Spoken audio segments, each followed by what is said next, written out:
Chapter 468. It had been 6 months since the book was published. Even now, it still felt so sudden. A few days ago, he took a look at the fan ranking and remembered that it was still lacking. But suddenly, there were so many readers who bought high V subscriptions to support it. Suddenly, there were so many Alliance Masters. This made Ir Jin very touched. Thank you. This was Ir Jin's second 100 Alliance book. To be able to receive such support from everyone, Ir Jin was both touched and motivated. I will write Shiomo well. I will definitely write Shiomo well. Otherwise, I will be letting down everyone's position as Alliance Masters. It has been half a year now.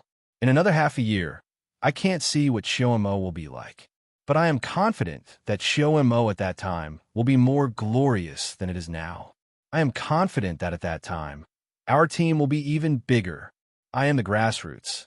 I am Ir Jin. I will always be the same. Falling behind in the monthly votes is nothing. Without failure to set off future victories, then victory will not be able to show its beauty. But I will not give up. One day, I will take the glory of first place and hang it high in my Demon Lord's palace. I hope that everyone will not be discouraged. We dare to fight. We will fight. We will fight. We will fight. And that is enough. I want to thank the commanders of the 100 Alliance. I want to thank the 101 Alliance Masters. Their names are as follows.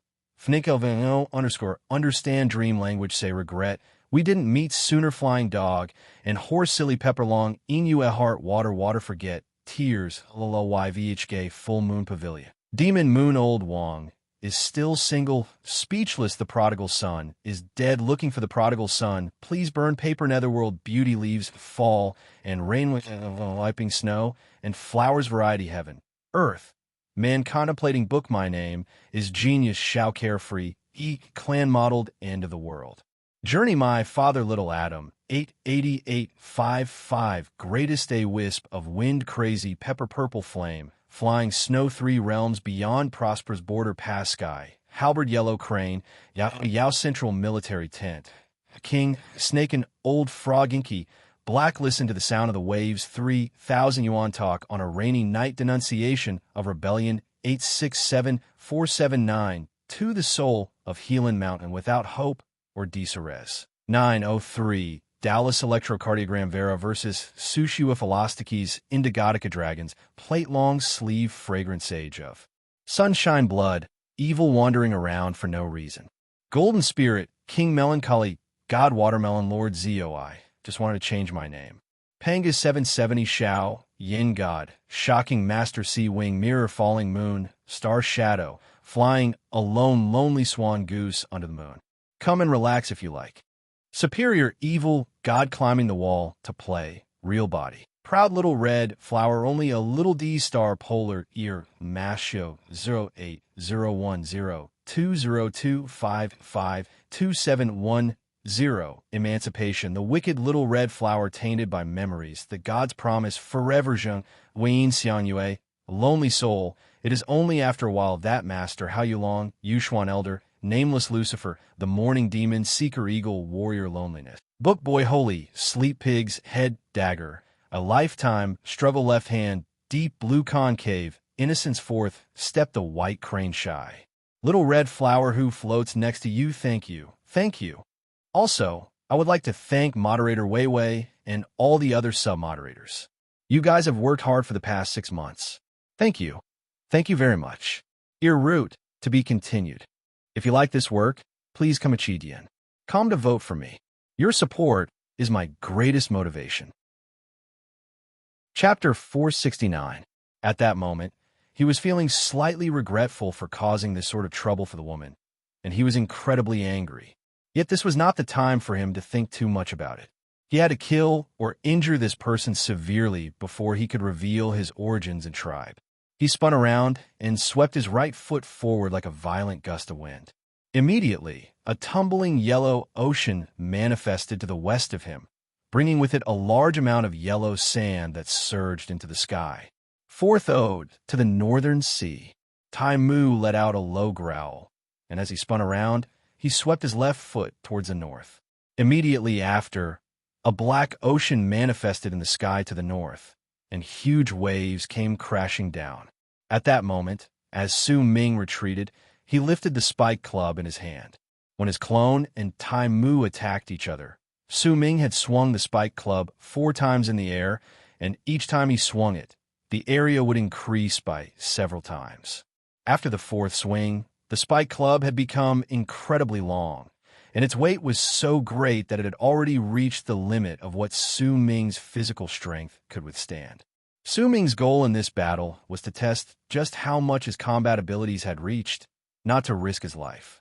That was why after the 4th swing, Su Ming no longer increased the weight of the spiked club, even though he had considered just how much weight he could increase the spiked club he had obtained from the glacier many times in his heart. As he swung it 4 times, a deafening buzzing sound came from the sky. Every single time the buzzing sound rang out, the crowd underneath would be shocked when they heard it. The instant Tai Mu's ode to the 4 seas crashed into Su Ming's clone's Earthen Aura Azure Dragon and the first transformation of the 9 transformations art. The spike club in Su Ming's hand drew a gigantic fan in the sky. The light that covered the 9 moons crashed into the illusory seawater and Tai Mu. Booming sounds shook the sky and earth. The illusory seawater immediately collapsed. This collapse was caused by 2 types of power. One of them came from Su Ming's clone inside, and the other came from Su Ming's spike club, which was outside the seawater, smashing down at the sky. As the seawater collapsed, the sea formed by Su Ming's clone also exploded and fused with the seawater around him, dyeing the air in a faint crimson shade. At the same time, the clone swiftly retreated, and in a few breaths, he was about to return to Su Ming's real body. Yet the moment Su Ming's clone retreated and warped, a furious roar came from the disappearing, illusionary seawater before him. Tai Mu's body closed in on him in an instant, looking disheveled. His eyes were bloodshot, and at that moment he spread open his right hand and seized Su Ming's clone at an incredible speed. He grabbed the clone's neck, and just as Tai Mu was about to squeeze down with a ferocious expression, intending to crush Su Ming's puppet, suddenly, a muffled sound reverberated around Su Ming's clone, and it swiftly turned into a large amount of black fog that spread outwards. That black fog turned out to be black beetles. In fact, at that moment, Tai Mu's right hand was also filled with black beetles. He did not even manage to catch the clone's real body. The real body was staring coldly at Tai Mu's empty grip, then swiftly retreated.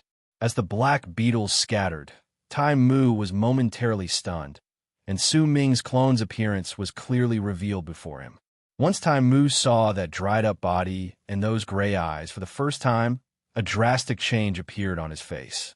His pupils shrank, and disbelief and shock appeared within them. "Jianhai, you're Jianhai." Tai Mu's expression changed drastically. He had recognized the person with the gray eyes. It was Jianhai, who he had been friends with in the past.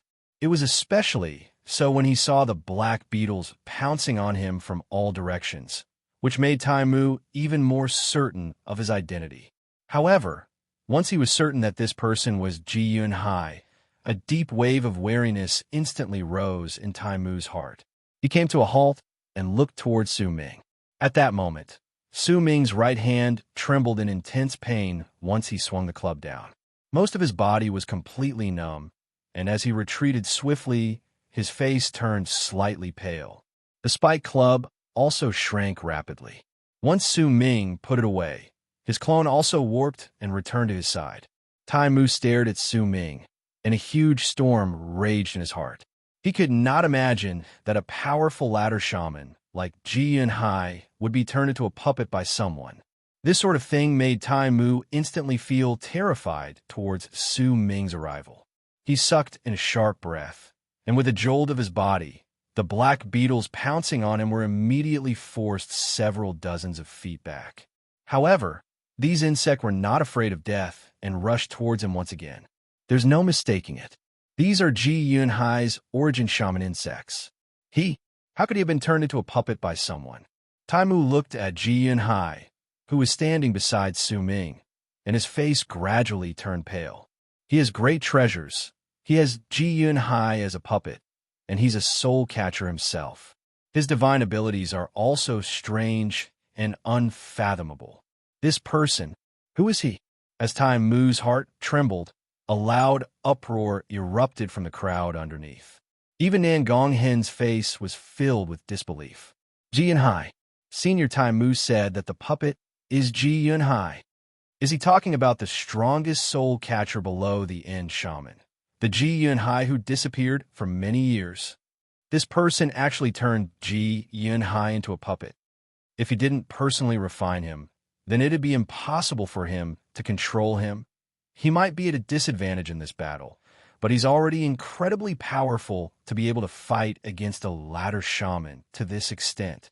Nan Gonghen was stunned for a long time before he eventually laughed wryly. His estimation of Su Ming had changed several times, and he originally thought that it would not change anymore. But by the looks of it now, he had still underestimated Su Ming by too much. Tai Mu waved his arm in the sky, and once he scattered all the black beetles, he shifted his gaze away from Ji Yunhai with great difficulty and looked towards Su Ming. I'll ask you one more time. Which tribe are you from? Tai Mu asked languidly. It's just a small tribe. You won't have heard of it. Senior Tai Mu. Su Ming's answer was still the same. His face was calm, and at that moment, he was circulating his cultivation base in his body. His eyes were still burning with fighting spirit. You don't know what's good for you, you little brat. Even if you have Ji Yunhai as your puppet, I only used a small portion of my power just now. I gave you a chance, but since you still won't tell me the truth, then I'll capture you today and let your seniors come and get you. Tai Mu's thoughts had already changed. He was starting to become reluctant to kill Su Ming. He had a good plan in mind. If this person truly had a powerful background, then someone would definitely come to him within a short period of time. If no one came, that would mean that this person truly did not have a powerful background. If that was the case, then it would not be too late for Tai Mu to kill him. If that's the case, then I'll have to ask for your guidance, Senior Tai Mu. Su Ming smiled faintly. A freezing glare shone in his eyes, and he waved his right arm. Immediately, the black fog around him grew thicker, and once it shrank, his poison corpse appeared. The poison corpse's appearance and the presence he exuded clearly showed his original status, that of a berserker in the initial stage of the berserker soul realm. There was no light in the poison corpse's eyes, but the aura on its body and the pitch-black color of its body, as well as the ripples that caused the surrounding air to distort after it released its poison power, not only shocked the surrounding crowd, it also caused Tai Mu to be stunned for a moment before his expression immediately changed. As his expression changed, a wry smile appeared in Tai Mu's heart. Just where did this person come from? Forget about Ji Yunhai. He also has a puppet in the Berserker Soul Realm, and it's clear that there's poison in that puppet. And this boy has too many tricks up his sleeves. By the looks of it, he must still have a lot of them that he hasn't used yet.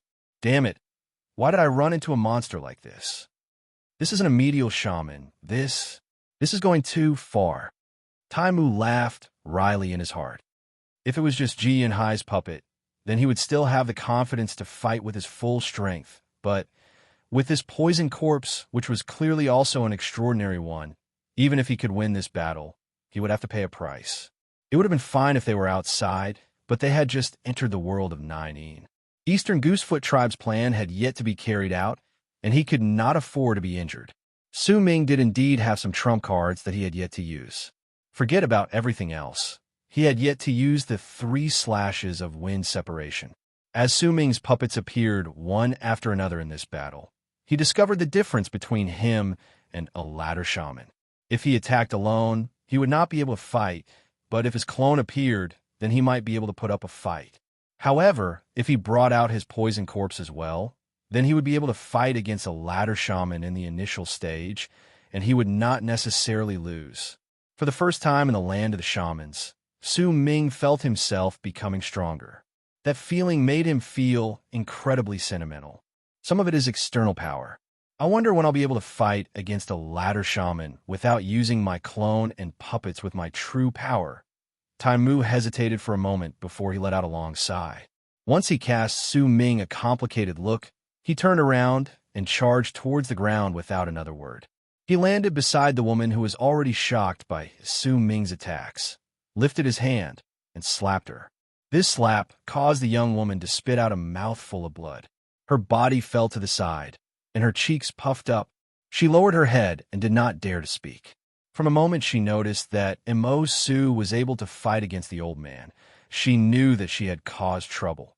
"Sir, you killed several of my people. I've already punished her, so this matter is over. If you still want to fight, then I'll gladly keep you company." Taimu turned his head around and looked at Su Ming coldly. "Senior, your power is great. I'm not your opponent. I've already used all my strength, but I'm still at a disadvantage. I wouldn't dare continue." Su Ming smiled wryly and wrapped his fist in his palm towards the old man with a respectful look on his face. When the old man saw Su Ming's demeanor and words, his expression softened a little. Su Ming might have fought against him, but his words were still polite. He was still a senior, and even took care of his dignity before the crowd. His manner of knowing when to advance and when to retreat made Taimu unable to feel too much anger.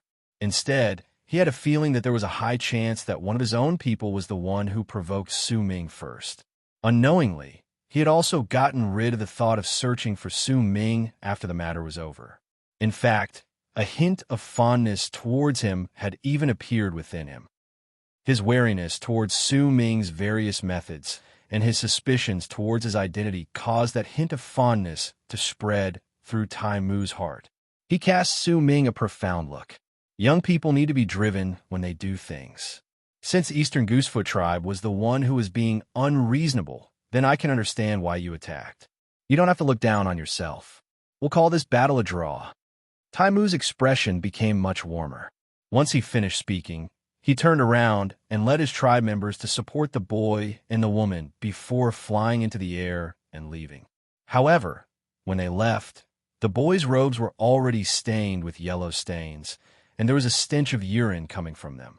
To the boy who was not even a fledgling shaman, the scene on that day was something he would never forget. Once the people from Eastern Goosefoot Tribe left, the people around them looked at Su Ming. There was envy and respect in their eyes. No matter what, Su Ming's strength had already left a deep impression in everyone's eyes. In just a few days, the entire shaman city would know about Su Ming and Taimu's battle. He was in Beijing. Once he arrived, he did not rest and immediately started writing. He finally finished writing. The next chapter would be slightly later, around 7:30 a.m. Saturday morning, 9:30 a.m. at Beijing's Xidan Book Building. Sunday afternoon, 2:30 p.m. at Shanghai Book City on Fuzhou Road. Truth be told, he was worried that there would be an awkward silence. This was Jin's first time participating in a book signing event, and he was very nervous. If there were any fellow Taoists in Beijing, they had to come and support him. Jin had obtained his monthly ticket, but he did not ask for anything from them.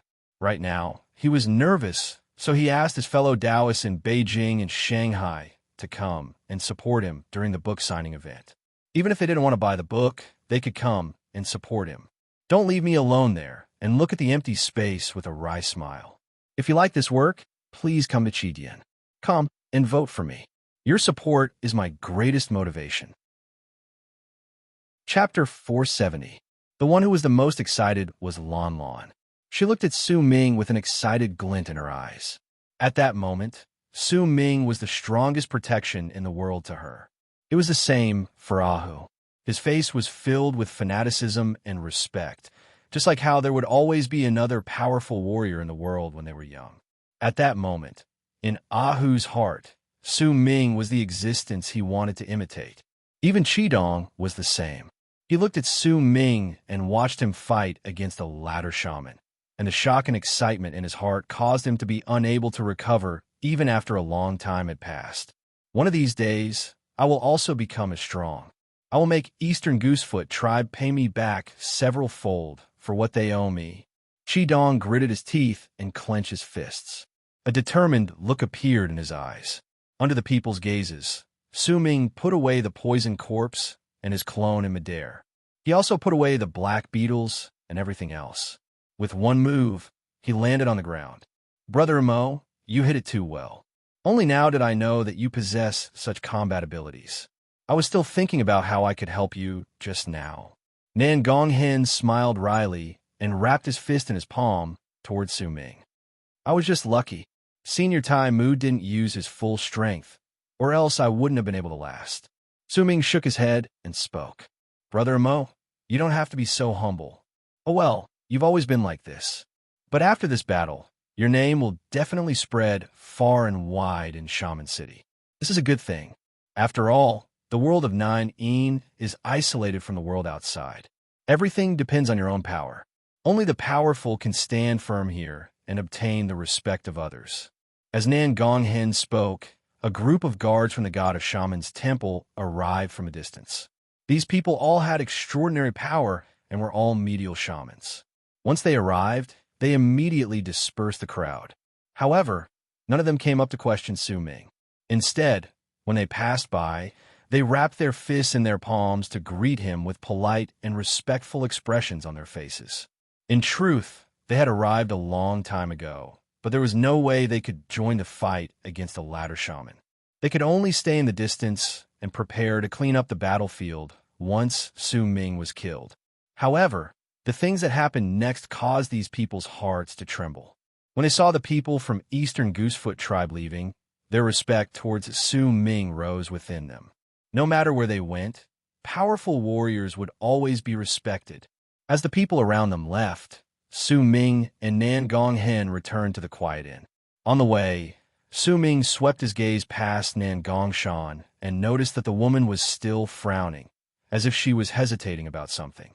After a moment of thought, he understood something. Nan Gongshan's emotions were incredibly complicated. She understood just how strong Hong Luo was, and it was impossible for her to take revenge on him. She could only continue feeling bitter in her heart.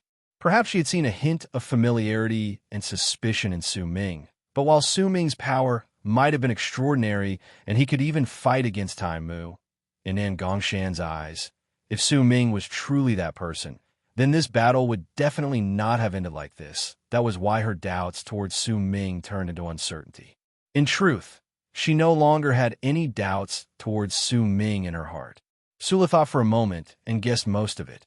Obtaining this kind of extra help in this battle would save him some trouble. That night, the three youths fell asleep in excitement for a long time. To them, what happened that day was something they would never forget for the rest of their lives. Nan Gonghen's attitude towards Su Ming became much friendlier. On the second morning, he invited Su Ming to go to the god of Shaman's temple's branch to rent a spirit of Nine Een to protect him. The treasure gambling event will probably be held in a month's time. By then, most of the tribesmen who should be here should have already arrived. As for those who haven't arrived, they probably won't be able to come. Although there is still a month left, I don't think Brother Mo has rented a spirit of Nine Een before. Although you will have to spend a bit more money, having a month's time to familiarize yourself with it will be of greater help in the future. The treasure gambling event will last for a few days.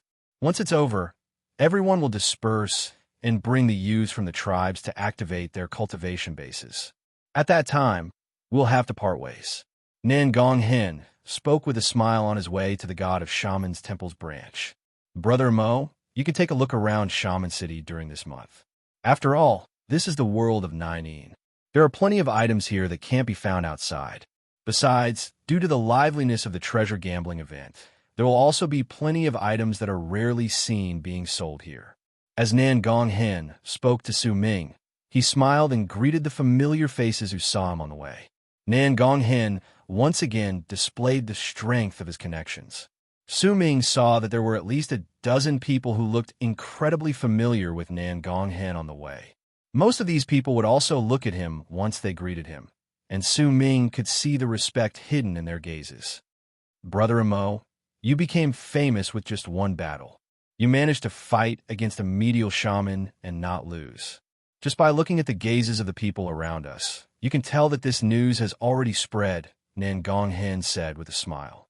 Just as Su Ming was about to speak, Nan Gonghen quickly added, Brother Mo, you don't have to be humble anymore. Su Ming smiled faintly and did not continue speaking. The two of them did not take long before they arrived at a spot near the center of Shaman City. There was a gigantic palace there. That palace was filled with a dignified air. There was a long flight of stairs that was only 10,000 feet long. There were a lot of guards from the god of Shaman's temple around it, and all the shamans who came to this place were very quiet. They did not stop for too long as they entered and exited the place. The space behind the palace was distorted, and a vortex could be vaguely seen there. It spun around without a single sound, giving off a feeling that there was another universe within that vortex. Further into the distance was a gigantic stone pillar that seemed to have risen from the ground. There was a large amount of seals shining with an inexplicable light on the stone pillar, and at the highest point of the pillar was the gigantic head that Su Ming had seen outside the city. It looked like a human, but it was brown and withered like a piece of wood. When he got closer, Su Ming could feel a wave of pressure that covered the sky and earth. Clearly, even if this was not the core of Shaman City, it was still an important place.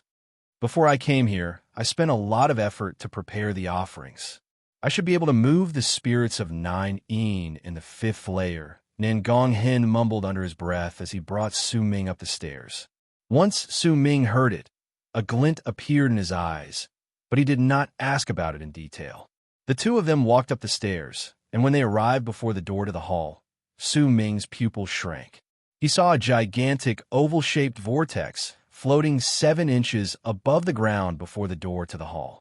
That vortex was like a door, and the instant Su Ming saw it, he immediately remembered the gate to the void. This place? Could it be that this is also a gate to the void? Su Ming cast a few scrutinizing glances at it before he averted his gaze from the vortex and looked at the hall behind it. The door to the hall was open at that moment. It was empty inside, and there was only a skeleton sitting at the center. Its legs were chained down, and it was sitting cross-legged. That skeleton looked no different from a normal person, but there was a vertical crack at the center of its forehead. Judging by the look of that crack, it looked as if there had been an eye there when it was still alive. There were 8 gigantic, circular meadows around the skeleton. At that moment, there were 2 people sitting cross-legged on them. One of them was a man dressed in a purple robe. His long hair was tied up by a red ribbon, and there were some golden threads shining on his long purple robe. His hands were wrinkled and looked slightly withered, but his face was clearly that of a middle-aged man, giving off a strange feeling. The other person was an old man. He looked incredibly normal and wore sackcloth. His face was covered in wrinkles, and he looked incredibly miserable. His eyes were closed at that moment, as if he was deep in thought. There was not a hint of presence coming from within the hall. It was as if the world within the hall and the world outside were 2 different dimensions. They could be seen, but they were separated from each other. That's not a place we can enter. Perhaps you can, Brother Amo. Only ladder shamans can enter and gain epiphany before that skeleton. The senior beside that skeleton is the ladder shaman of Zhejiang tribe, Chenhuan. As for the other senior in purple robes, he's the clan elder of the god of Shaman's temple. His name is Mu, Nangonghen explained. Su Ming looked at the skeleton chained up in the hall and asked calmly, "Who is this skeleton?" Nangonghen hesitated for a moment before he answered in a low voice, "I only know about this person's origins. He's an evil spirit of 9 in who was killed when this place was created. I heard that the shaman tribe suffered a great loss when they killed this person. All right, Brother Amo, we'll have to split up here for now. Once we enter the vortex, we'll be able to enter the Hall of 9 in. The spirit of 9 in I want to choose is in the 5th layer. Normal valuables, like shaman crystals, can only be chosen in the 1st layer. As for the details, you'll know once you go in. Brother Amo, do what you can and choose based on the time you spend in the world of 9 in. Once you come out, I'll wait for you outside." Nangonghen wrapped his fist in his palm towards Su Ming, then turned around and stepped into the vortex, disappearing without a trace. Su Ming observed the area outside the vortex for a moment. Just as he was about to step in, a light suddenly shone in the vortex and a person appeared faintly. At the same time, a gentle force spread out and pushed Su Ming a few steps back. The person in the vortex quickly gained physical form and walked out. It was a tall but thin young man with an aloof look on his face. He had a lot of braids on his hair and was dressed in black. The instant Su Ming saw this person, A glint appeared in his eyes, and a faint smile appeared on his lips under the mask. Once that person walked out, his gaze instinctively fell on Su Ming, but he immediately averted it. Just as he was about to leave, he suddenly stopped and turned his head around to cast a few scrutinizing glances at Su Ming before he turned around and left with a calm expression. Su Ming no longer hesitated. He lifted his foot and stepped into the vortex. As the light from the vortex shone, he disappeared without a trace. Once Su Ming entered the vortex, the young man who had just walked out turned his head back to look at him from the stairs, and uncertainty appeared on his face. Could it be that I've seen this person before? The young man lifted his right hand and pressed it against the center of his brows. After standing there for a moment, he opened his eyes slowly, and they were still filled with uncertainty. Today seems to be the double seventh festival. I'm a man who's alone in the world. I can't afford to be sad about the double seventh festival alone. Please give me monthly tickets. Please give me book signings in Beijing. Please give me book signings in Shanghai. If you like this work, please come to Qidian. Come and give me recommendation votes and monthly tickets. Your support is my greatest motivation. Chapter 471. As for Nan Gonghen, the moment he stepped into the vortex, he turned his head around and cast a glance behind him. He might have accepted the fact that Mo Su's battle prowess was equivalent to a latter shaman's, but he felt that while he could not win against him in terms of battle prowess, he would definitely surpass him in terms of renting spirits of Nine. After all, he had come to the world of Nine multiple times, and this time, the catastrophe of the Eastern Wastelands was about to arrive. Perhaps this would be his last chance. That was why before he came here, he could be said to have spent an endless amount of time and energy. With his understanding towards the spirits of Nine, he prepared the offerings that would allow him to rent the spirits of Nine in the fifth layer. He was confident that even if it would be difficult for him to rent the spirits of Nine in the fifth layer, then he would have absolute confidence in renting the spirits of Nine in the fourth layer. That was why once he entered the first layer, he did not stop for even a moment. He walked through 3 doors and went straight to the fourth layer where the spirits of Nine were.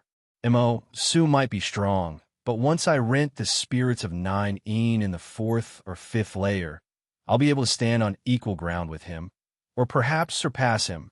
Nan Gonghen was filled with confidence and ambition. Once Su Ming disappeared into the vortex outside the hall and reappeared, he swept his gaze across the area, and his heart trembled because of what he saw. This was a dimension covered in fog. Just how big was this dimension? It was difficult to see its end with the naked eye. It was quiet around him, and besides a gigantic mountain before him, there was nothing else around him. That mountain pierced through the clouds and looked incredibly lofty. There was also a mighty pressure that came crashing down on Su Ming's face. But that was not all. It would not have been enough to make Su Ming's heart tremble. What truly made his breathing stop was the large number of statues on the gigantic mountain. Each statue was as tall as a person. They were dressed in simple armor and had helmets that covered their faces. Their exposed hair was braided, making them look crude, but at the same time, they exuded a powerful presence. That was the presence of powerful berserkers. Each of them held different kinds of fog in their hands. Some of them held long spears, some scimitars, some battle axes. There were also some who held gigantic shields. There were no less than hundreds of such statues on the mountain peak. They stood quietly in different positions, not moving at all. Besides Su Ming, there were a few dozens of shamans here. These shamans were all very quiet and did not bother each other. Some of them were walking back and forth, as if they were choosing a statue. There were also some who stood beside a statue and placed their right hands on it, as if they were sensing something. Su Ming's arrival did not catch anyone's attention. After a moment, a faint glint appeared in Su Ming's eyes, and he lifted his head to look above him. There was another towering mountain above this mountain. That second mountain floated in midair. At the same time it shone with a dark light. It looked rather indistinct. He could only faintly see that there were also many statues on the second mountain peak. However, if he continued looking upwards, Su Ming would see the third mountain, the fourth, the fifth, until his vision was blocked by space, and he could no longer see clearly. The height of this place was difficult to describe. The endless sky seemed to have no end, causing the distance between each of the mountains to be very high. Nangong once said that there are 9 layers in this place. The higher I go, the stronger the spirits of 9 Een will be. If that's the case, then the 9 layers he mentioned are these mountains. If that's the case, then there should be 9 mountains. Su Ming lifted his head and looked at the mountains for a while before he averted his gaze and walked towards the mountains before him. There was a flight of stairs leading to the top of the mountain. There were also a few forks in the middle of the stairs, and each of those forks led to the statues. If a person passed through all the forks and the main flight of stairs, then they would be able to walk past all the statues in the mountain. There were 2 statues at the foot of the stairs leading to the top of the mountain. These 2 statues were clearly in a better condition than the ones on the mountain. There was a lot more armor on their bodies, and they held 2 long spears in their hands. The tips of the spears were pointed towards the ground. They were about 20 feet long and about 10 feet above the ground. All those who wanted to go up the mountain had to walk past the tips of the spears. Su Ming walked closer to the 2 statues. Once he swept his gaze across them, he walked past the tip of the spear and stepped on the stairs leading up to the mountain. When he reached the first fork in the road, he did not continue walking towards the mountain. Instead, he walked toward the right fork and stood beside the first statue erected there. This was a statue whose face could not be seen clearly. It held a battle axe in its hand and was about the same height as Su Ming. A primitive presence spread out from within the statue, and there was also a faint presence that belonged to a powerful berserker surrounding the statue. After a moment of pensive silence, Su Ming lifted his right hand. Just as he was about to place his hand on the statue, just like the others, the entire mountain suddenly trembled. As it trembled, a powerful ray of light burst forth from one of the forked paths in the middle of the mountain.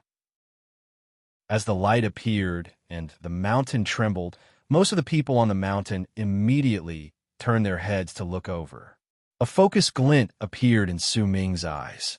At the instant he looked over, he saw that the strong light was coming from a statue. As it shone with a light that reached 100,000 feet, ripples and distortions appeared on its body. Gradually, as if ice was melting, the statue came to life. The armor on his body shone with a green light. His head, which was covered by his helmet, slowly lifted up. Green light flickered in his eyes. There was a female shaman standing before the statue. She was very excited at that moment. Once she wrapped her fist in her palm and bowed towards the statue stomped on the ground with its right foot and leapt into the air. It pointed the scimitar in its hand towards the female shaman. The woman quickly flew up and floated in midair to stand beside the revived statue. The statue's eyes sparkled a few times before its body shrank abruptly and turned into a ray of green light that charged towards the woman. Eventually, it landed on the back of her right hand and turned into a golden mark. The woman's face was filled with excitement. She did not stay there any longer. She turned around and charged towards the vortex at the foot of the mountain. Only when the woman left did the tremors in the mountain calm down. The complicated and envious gazes were averted, and the mountain slowly fell silent once more. Su Ming looked in the direction the woman left and sucked in a deep breath before he turned his head around to look at the statue beside him. Anticipation appeared in his eyes. During that instant just now, he had clearly sensed a presence that was equivalent to time moves from the revived statue. Judging by that presence, this person was definitely a ladder shaman, and to the berserkers, that was the power of a berserker in the berserker soul realm. So this is the spirit of 9 Een. But Nan Gong Hen once said that these spirits of 9 Een can't leave this world. If that wasn't the case, then with so many spirits of 9 Een here, it doesn't matter whether it's the shamans or the berserkers, no one would be able to fight against them. Su Ming sucked in a sharp breath, and his heart trembled. Just what sort of secrets are hidden in the world of 9 Een? There's the candle dragon's carcass, the spirit medium's burial ground, the thought soothsayer's altar, and this is just the area within 1 million lease. As for the area outside, there must be an endless amount of strange things. Just what sort of existence is the world of Nine? Is it an ancient ruin? Su Ming remained silent for a moment before he looked at the statue before him and pressed his right hand on it. The instant his hand touched the statue, he immediately felt a ripple in his head, and it was soon followed by a calm voice echoing in his head. I need 2 offerings. 1. 1,000 origin stones, also known as shaman crystals, berserker stones, and spirit stones every day. I want them to be of superior quality. I don't want any substandard ones. 2. 1 scattering dusts every 7 days. That voice echoed in Su Ming's head, eventually turning into lingering echoes that gradually faded away. Su Ming lifted his right hand. His eyes might have seemed calm, but a huge storm was raging in his heart. Scattering dusts. Su Ming's breathing quickened, and he only managed to calm down after a long while. He lifted his head and looked at the statue before him, and a dazed look gradually appeared in his eyes. Scattering dusts was the first medicinal pill he had created in that strange dimension. He had never heard of this medicinal pill before, and only after he created Spirit Plunder did he learn about this quenching method from the shamans. It seemed to be somewhat related to the shamans. In fact, Spirit Plunder was also known as soul catchers, and it was something that even in soul catchers would need a lot of strength to create. Besides, Su Ming believed that the end soul catcher's method of creating Spirit Plunder was completely different from his own. The soul catcher originated from this world of Nine. Then, does that mean that the end soul catcher's method to create Spirit Plunder was also obtained from this place? Then could it be that my powder quenching art came from this place? Su Ming's heart trembled. He had never been able to figure out the origins of the black stone fragment. In fact, he had even wondered whether this item was part of Di Tian's plan. Su Ming stared at the statue for a long time before he moved to the next statue. Once he pressed his hand on it, another voice appeared in his head. Besides the first request being different, the second request was also for scattering dusts. After Su Ming tried a dozen something times, he realized that all the statues in the first mountain should be the same. They might be slightly different in the first request, but they were all the same in the second request. The first request for each statue is different, and some of them are really strange. If that's the case, then what Nangong said is true. The spirits of Nine here are the natives of this place, and they once helped the shamans gain a stable footing in this place. If that's the case, then these statues are the same as me. They're all living beings, and they're not dead. All of them are alive. As long as I can fulfill their requests, then they will become my guards. If that's the case, then perhaps the shamans must have paid a huge price to help the shamans gain a stable footing in this place in the past. But just where did they come from?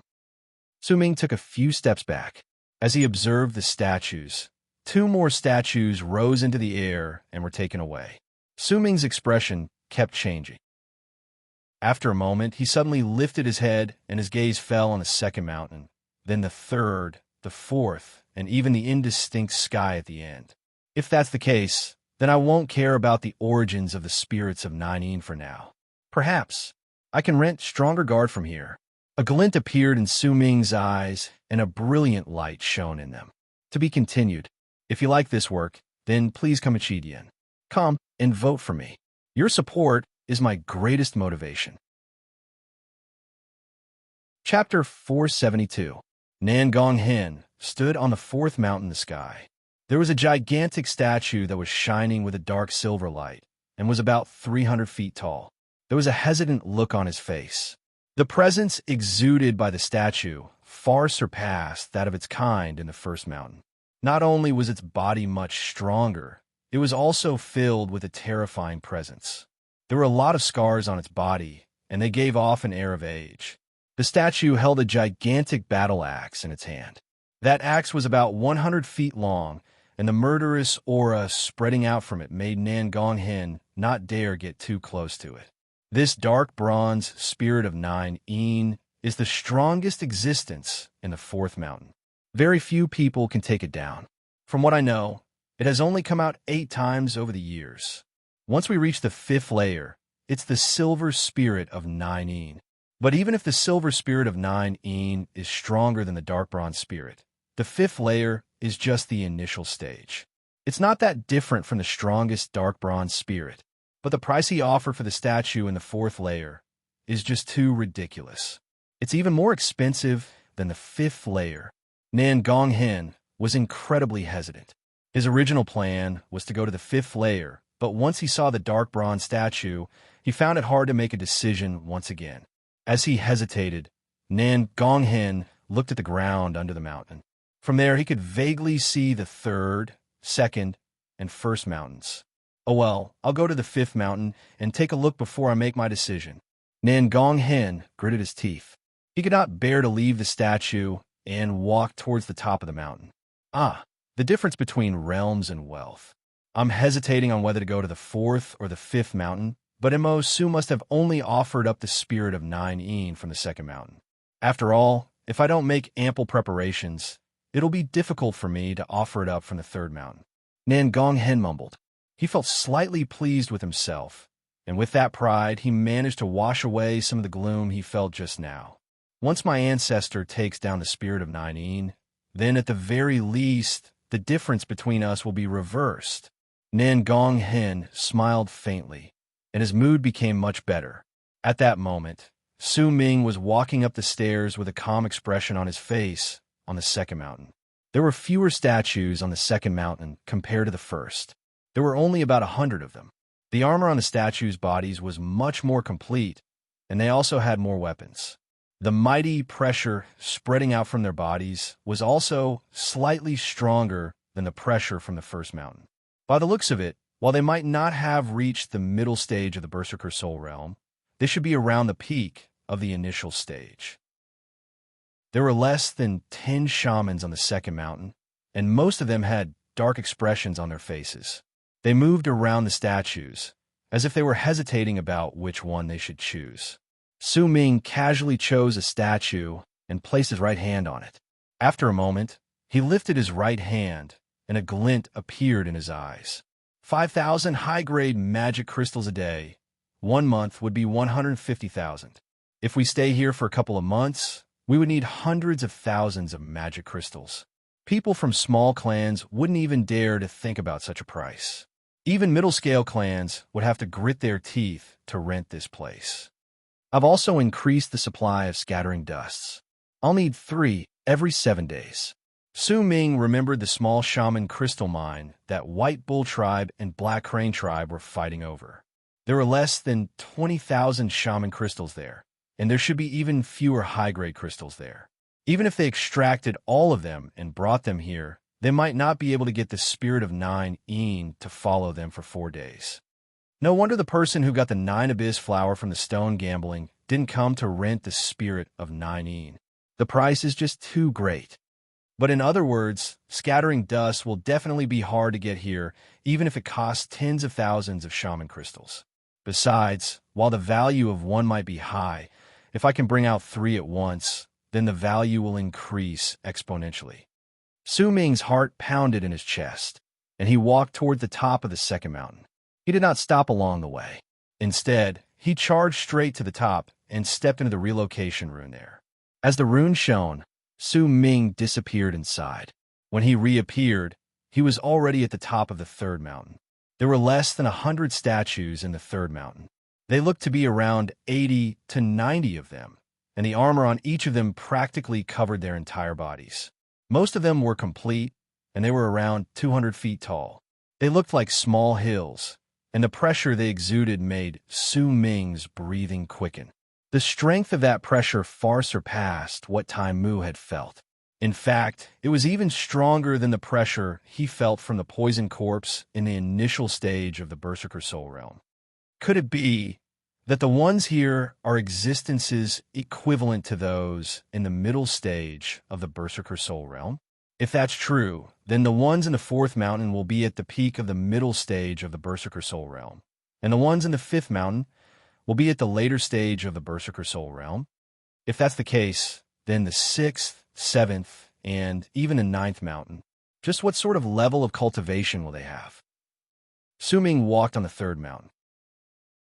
Not counting him, there were 6 other shamans standing beside different statues, as if they were communicating with them. When Su Ming walked out of the third mountain and was less than 100 feet away from it, the mountain suddenly trembled. Su Ming immediately saw a gigantic statue coming back to life. Once it opened its eyes, it lifted its head and let out a roar towards the sky. That roar shook the sky and earth, causing the air around it to distort and ripple. Soon after, the statue flew up and swung the gigantic halberd in its hand in midair. The presence spreading out from its body immediately made Su Ming feel a great pressure. As the statue flew up, a slender man with long hair dressed in a blue robe also flew up. With a long string of laughter, the man moved and stood on the statue's shoulder.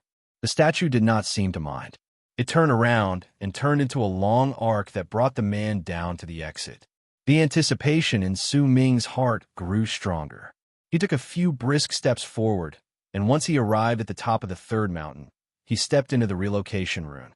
As he disappeared, the rune shone, and the entire third mountain could see it. 3 of the remaining people lifted their heads and looked over. Their expressions remained the same, and not much change could be seen on their faces. After all, there were some people who would still try to go to a higher layer to take a look before they left, even though they could not offer more treasures. They had seen quite a lot of people like this before. When Su Ming appeared on the 4th mountain, Nan Gonghen, who was on the 5th mountain, was looking at a statue that was 400 feet tall. It was no longer black in color, but was now as white as silver. There were some fine runic symbols on the statue's armor, and it looked incredibly beautiful and extraordinary. Based on its appearance alone, this statue seemed to be much better than the one in the 4th layer. 25,000 shaman crystals a day, and I have to pay for at least 90 days in one go, or I have to pay for some items that are rare even in the world of 9. This price is a little more reasonable. It's much cheaper than the one in the 4th layer. That one in the 4th layer actually asked for 30,000 shaman crystals a day, and I have to pay for at least 180 days in one go. Nan Gonghen automatically ignored the other requirements for renting the statue besides shaman crystals. To him, shaman crystals were the most important. As he was observing the statue, he also noticed the relocation light coming from the 3rd mountain. He turned his head around and cast a glance at it, then no longer bothered himself with it. Instead, he walked towards the next statue in the mountain. He wanted to choose the one with the cheapest price and whose abilities were about the same. It's a pity that the spirits of 9 are each more arrogant than the last.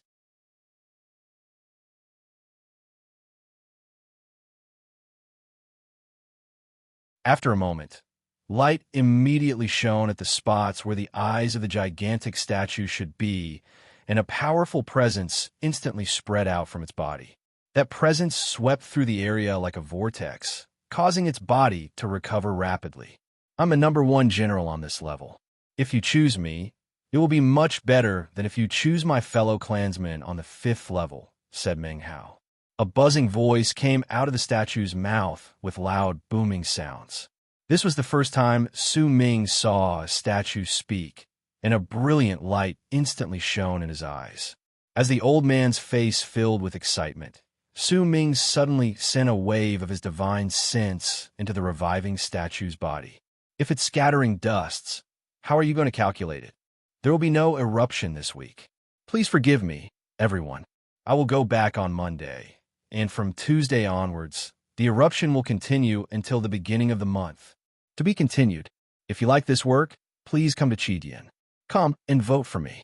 Your support is my greatest motivation. Chapter 473. The divine thought Su Ming sent out could only be heard by the spirit of 9. The old man by the side could not hear it. At that moment, once the gigantic statue of the general heard Su Ming's words, it turned its head around swiftly and stared at him. At the same time, its recovering body stopped. The old man was momentarily stunned. You have scattering dusts. Su Ming took a few steps back and looked at the statue. In his head, the man's voice echoed like thunder. How many scattering dusts do I need to protect you? Su Ming sent his divine thought over with a calm expression. However, the old man was not stupid. When he saw the statue looking at Su Ming, There was no way he would not know that Su Ming was the source of the problem. However, fighting was forbidden in this place, and the spirit of Nine Yins was not the main factor in choosing the spirit of Nine Yin. At that moment, he was staring at Su Ming coldly. His gaze was aloof, but there was also a chilling air and scorn. After all, the amount of shaman crystals needed to obtain the spirit of Nine Yin's protection was simply too great. If that was the case, he did not believe that Su Ming would be able to bring out those shaman crystals so easily. You need 10 scattering dusts every 7 days. Even if you only have 10, you can let me protect you for 7 days. If you have 5, then you can protect me for 3.5 days.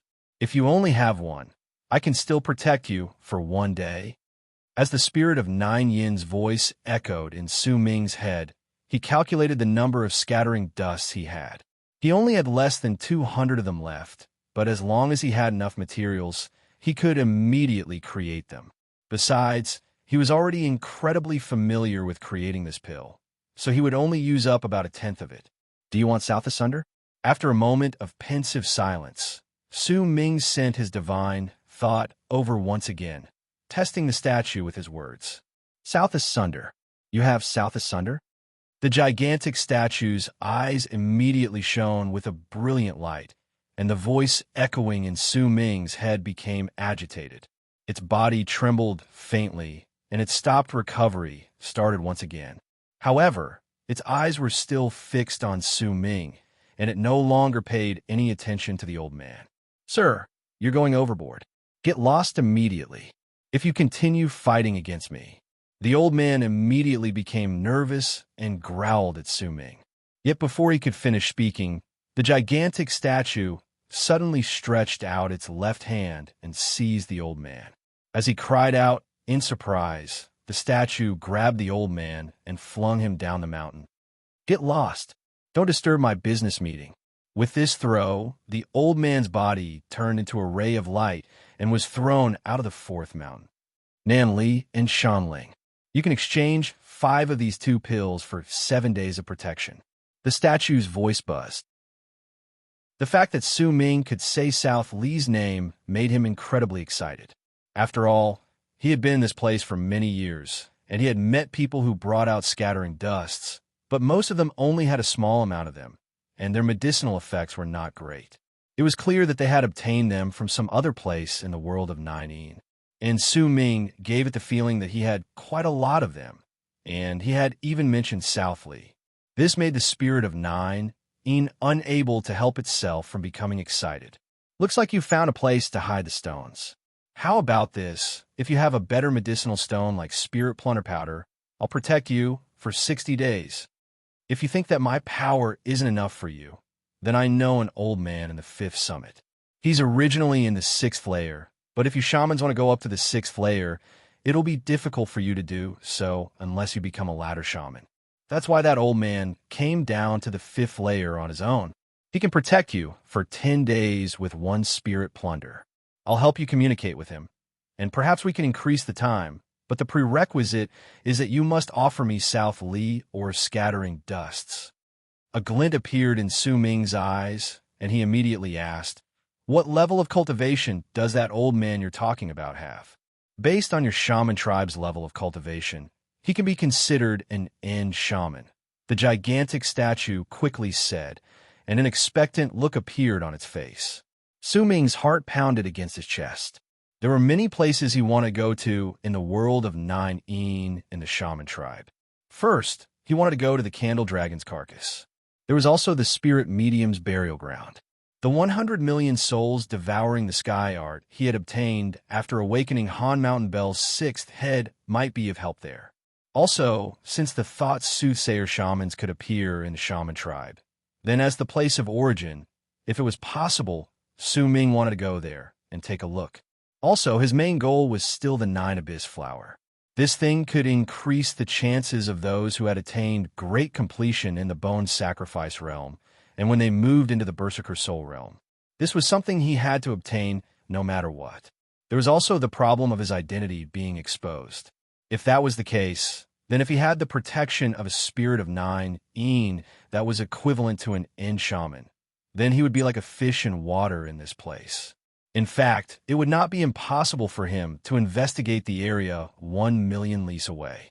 All right, once he thought about it, Su Ming nodded and brought out a small bottle from his bosom before throwing it towards the spirit of Nine, who had already fully recovered. The spirit of Nine caught the small bottle, and while Su Ming did not sense any ripples of divine sense, the spirit of Nine mask let out a chuckle. My name is Li Hua. I'm willing to serve you according to the alliance between my tribe and the shaman tribe. As Li Hua laughed, he took a step forward and stood right in front of Su Ming. He lifted the gigantic battle axe, and whistling sounds reverberated in the air. There was also a violent gust of wind that spread out in all directions. Li Hua's gigantic body rapidly shrank in that gust of wind, and after a moment, he turned into a ray of dark silver light that charged towards Su Ming's left hand. However, Su Ming suddenly lifted his left hand and used his right hand to receive that dark light. That dark light hesitated for a moment, then turned into a mark on the back of Su Ming's right hand and flashed a few times. Boy, go to the 5th layer. I'll tell you where that old man is, or else it'll be difficult for you to find him. Li Hua's voice reached Su Ming's ears. He lowered his head and cast a glance at the mark on the back of his hand, then lifted his head and walked quickly towards the top of the mountain. He was not afraid of Li Hua having any sort of clue. He could still use the power of the god of berserkers one more time. But even if he did not use it, he could still use it to intimidate others. Even if it was an existence equivalent to an end shaman, Su Ming could still intimidate them. After a moment, Su Ming arrived at the top of the mountain. When the light from the relocation rune shone, he disappeared inside, and when he reappeared, he was already standing on the 5th mountain. Besides him, there was only Nan Gong Hen in this mountain. Nan Gong Hen was walking around the mountain, occasionally stopping to search for silver statues that he thought were more worthwhile. He saw the light from the relocation rune on the 4th mountain, but he did not pay too much attention to it. He continued searching through the few statues in the mountain. When he was halfway up the mountain, he stopped and looked toward the stairs not too far away with a surprised look. He saw Su Ming walking slowly towards him from there. Nan Gong Hen blinked, allowed a fake cough, and started smiling at Su Ming. When I saw the light from the relocation rune on the 4th mountain, just now, I was trying to guess who it was. I didn't expect it to be you, Brother Amo. Since you're already here, why don't we take a look together? When Su Ming saw Nan Gong Hen, his expression remained the same. He wrapped his fist in his palm and smiled. I expected to see you in the 5th layer, Brother Nan Gong. You mentioned before that you're going to choose a spirit of Nine here. Brother Mo, you must be joking. Each of the spirits of Nine in the 5th mountain requires millions of shaman crystals as an offering to move them. In truth, if I hadn't made preparations beforehand, I wouldn't have dared to come here to choose either. Nan Gong Hen smiled, and there was a slightly smug look on his face. After all, the amount of shaman crystals he had to spend to choose a spirit of Nine in the 5th layer was enough to make a person terrified. Come, Brother Amo, let me introduce you. This is a spirit of Nine.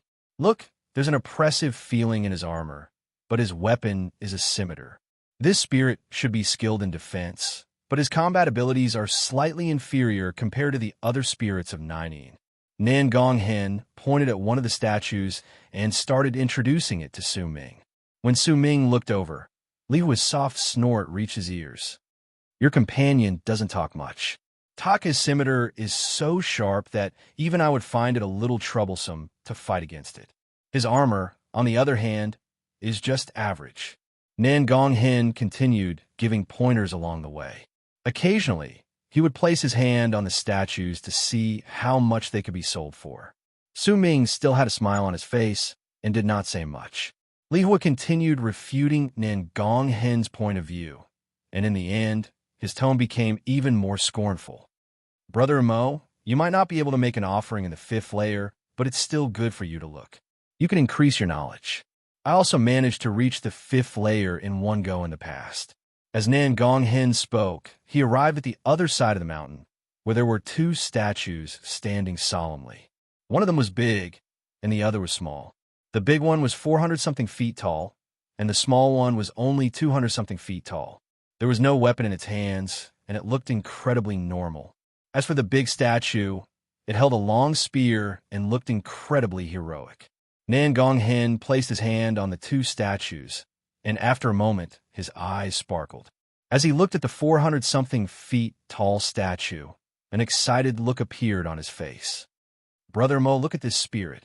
It's worth 32,000 shaman crystals a day, and it's the most expensive here, but don't look down on its price. This spirit is definitely the strongest here. Look at the one beside it. It might only cost 20,000 shaman crystals a day, but I definitely won't choose it." Nan Gonghen was originally hesitating, but when he saw Su Ming, a resolute look immediately appeared on his face. "I'll choose this one." As he spoke, he placed his hand on the statue once again. "Idiot, even though Su Han is on the 5th level, he's absolutely not the strongest. Your companion is an idiot, and that old fellow beside him is the Mother of Asterisk King, strongest old freak here. That old fellow is willing to do this, using himself as a contrast to scare Su Han and make him raise the price. You see, Su Han has to give quite a bit of the offerings he receives to this old fellow. Boy, I'm talking about him. Go and place your hand on him. I'll talk to him." Li Hua's voice reached Su Ming's ears. Su Ming smiled wryly and cast a glance at Nan Gonghen. He knew that even if he reminded him, Nan Gonghen would not listen to him. Then, he walked towards the statue that was only 200-something feet tall. "At this moment, I'm riding on the high-speed rail. I'm so touched that I'm in Shidon Book City. In the beginning, I entered the Book City quietly, intending to sneak a peek at how many people there were so that I could be mentally prepared, but I didn't expect to see such a large group of people when I went in. I was stunned. It was out of my expectations. The book signing in Beijing this time was very successful. Thank you, everyone. But my hands are still sore. I've signed around 1,000-something words, and I need to continue writing now, so I won't say anything else. I hope that the Shanghai Book City on Fuzhou Road will have the same effect tomorrow afternoon. I'll call out to all my fellow Taoists once again. Let me see you in Shanghai. If you like this work, please come to Qidian. Come and vote for me. Your support is my greatest motivation." Chapter 474. As Nan Gonghen's statue shone with a powerful light, and its body was rapidly recovering, Su Ming pressed his right hand on the statue of 200-something feet tall. Nan Gonghen also saw Su Ming's actions, but he was not too bothered by it. To him, Su Ming was just going to check the price of the statue. Even if the price of the statue was not high, it was still not something that just anyone could offer up as an offering and take away. I've looked around, and only this statue has the highest asking price.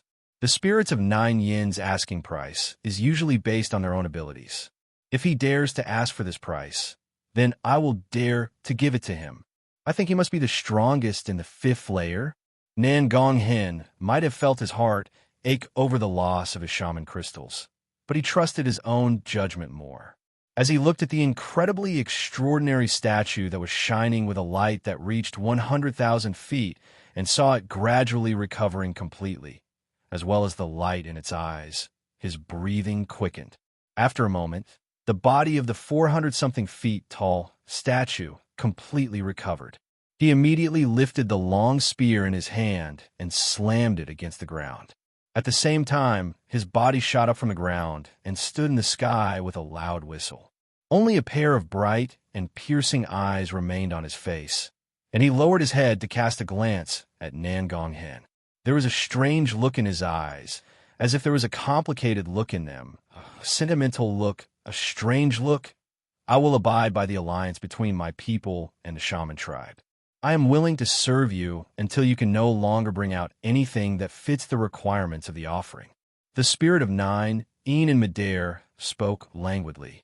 Its voice reverberated in the area and let out buzzing sounds that made it sound incredibly extraordinary.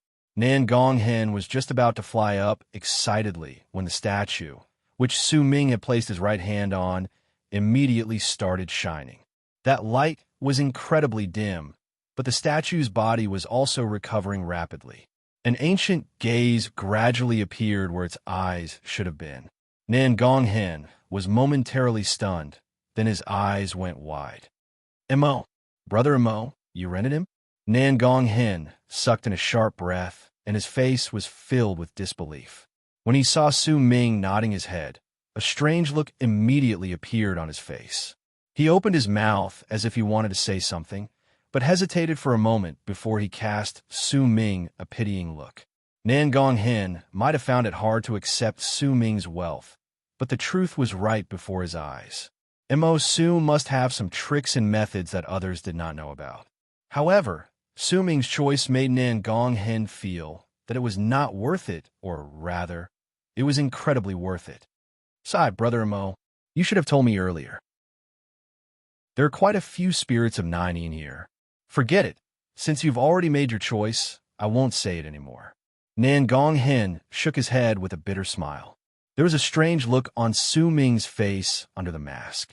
When he saw the pity on Nan Gong Hen's face, a similar look appeared in his eyes. When he saw the sympathy on Nan Gong's spirit, a strange look appeared on Su Ming's face. When he saw Nan Gong Hen's eyes, a similar expression appeared on his face. The Mings then looked Su's eyes. This was especially so when this spirit of nine was moving. After its body slowly shrank, it stood there like a normal person, revealing a protruding back. This was clearly an elderly spirit of nine with a hunched back. Although the armor on its body was silver, it was dull and lusterless, and it looked rather sloppy when it was worn. Lad, you're lucky that you chose me. Oh well, on account of spirit plunder, I'll protect you all the way. But based on what we agreed, I won't do it on a daily basis, but for every 3 times I attack, you'll give me 1 spirit plunder. Kid, it's your luck that you chose me. Forget it. For the sake of the spirit plundered powder, I'll protect you along the way. However, according to our agreement, I don't have to work with you on a daily basis, but you have to give me 1 spirit plundered powder every 3 times I help you. The old man's words echoed in Su Ming's head. He looked at the hunchbacked old man before him. This person might have a head on his head and was dressed in armor, but he still looked incredibly strange. I'll do my best to fulfill your requests, Senior. Everything will be according to Senior's request. I will try my best to fulfill it. The old man was quite satisfied with Su Ming's respect. He took off his helmet and tucked it under his armpit, revealing a very unique face. His brown skin made him look like a block of wood. His long silver hair was incredibly eye-catching against his skin color. Once Su Ming saw the old man's face, his pupils shrank. This person's appearance was incredibly similar to the gigantic head held up on the stone pillar that stood tall in Shaman City. It was clear that they might be from the same race. The old man's face was filled with wrinkles, and his eyes were lifeless. Once he yawned, he swept his gaze past Nan Gong Hen, and a smile appeared on his lips. To Su Ming, that smile looked a little sleazy. Lad, you're very handsome. You chose the strongest boy in our tribe on this mountain. Not bad, not bad. You have a good eye.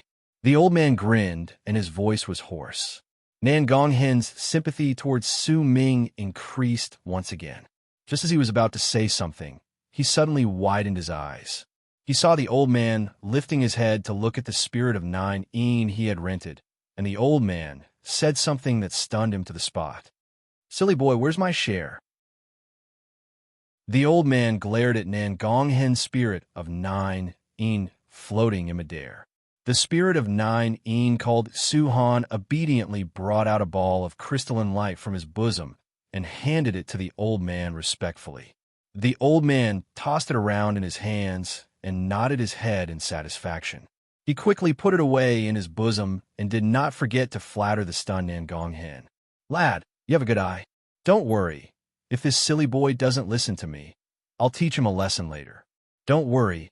All the tribe members I introduce will definitely be fine. Let's go. It's been a long time since I went out.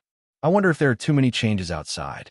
The old man turned his head back to look at Su Ming and urged him to leave. Su Ming cast Nan Gong Hen a pitying look and let out a fake cough before he walked forward.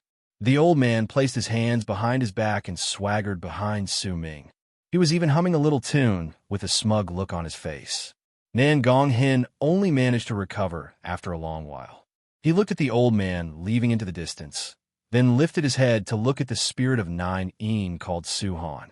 Suddenly, he felt that the heroic and extraordinary-looking spirit of 9 just now seemed to be a little stiff. He even seemed to be a little silly. The old man's actions of asking for benefits and praising him kept appearing in his head. Nan Gong Hen shuddered and smacked his own head before he started laughing wryly. This is the first time I've heard of this. This spirit of 9 lying. Just like that, with regret and gloom in his heart, Nan Gong Hen smiled wryly and left the dimension with the spirit of 9 that had turned into a mark on the back of his hand, along with Su Ming and the old man who made him grit his teeth but did not dare offend him. They walked out of the vortex in space. The instant he walked out, the old man lifted his head and looked at the gigantic head on the towering stone pillar in the distance. A complicated and nostalgic look appeared in his eyes, but that complicated look soon disappeared. He averted his gaze and looked at the chained skeleton in the hall behind the vortex. The moment he saw the skeleton, the old man sighed. "Lad, I want to meet an old friend. As long as you're in the city, I'll be able to sense you. When you leave, I'll appear. If you need my help, just call out the name I told you, and I'll naturally help," the old man said flatly, then took a step forward and disappeared in an instant. Only when the old man left did Nan Gong Hen wrap his fist in his palm towards Su Ming with a wry smile on his face. "Brother Moa, I won't talk anymore. I have to go back to the inn and meditate to communicate with my spirit of 9. I'll come out when the treasure gambling event starts. Are you coming back with me? Or do you want to take a walk around Shaman City?" Su Ming pitied Nan Gong Hen. Just as he was about to speak, a glint suddenly appeared in his eyes. He saw a person standing at the foot of the stairs in the hall looking at him. "Brother Nan Gong, you can go back first. I'll take a walk around here." Su Ming wrapped his fist in his palm towards Nan Gong Hen. Nan Gong Hen, who was feeling incredibly gloomy, did not have the mood to say anything else. He shook his head and left quickly. Once Nan Gong Hen left, Su Ming looked at the person standing at the foot of the stairs and met his gaze. A smile appeared on his lips under the mask, and he walked down the stairs. As he got closer to the person observing him, the pupils of the thin young man dressed in black with a lot of braids on his head shrank for a moment. But he stood there and did not move. When Su Ming walked down the long flight of stairs and arrived before that person, the young man suddenly laughed.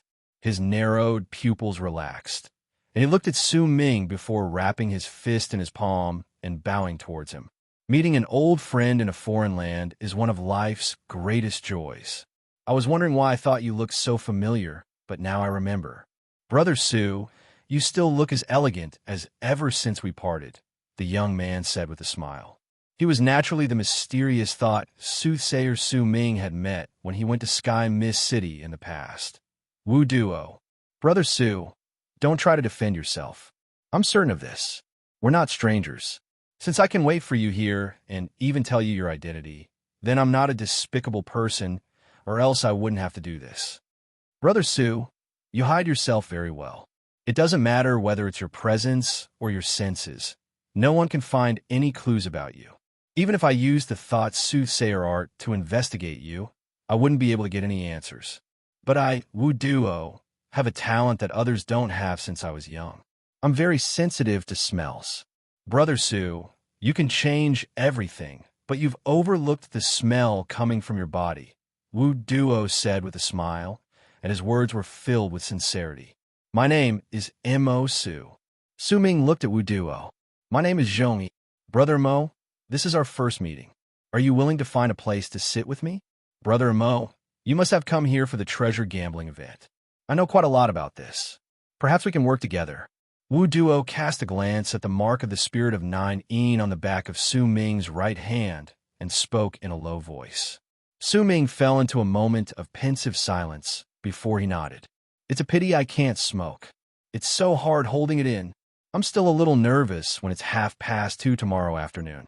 If you like this work, please come to Chidian. Come and vote for me. Your support is my greatest motivation. Chapter 475. The shaman tribe's shaman city in the world of Nine was built a long time ago by the god of Shaman's temple. Even now, besides giving off an ancient air, the city did not seem to be in a state of decline.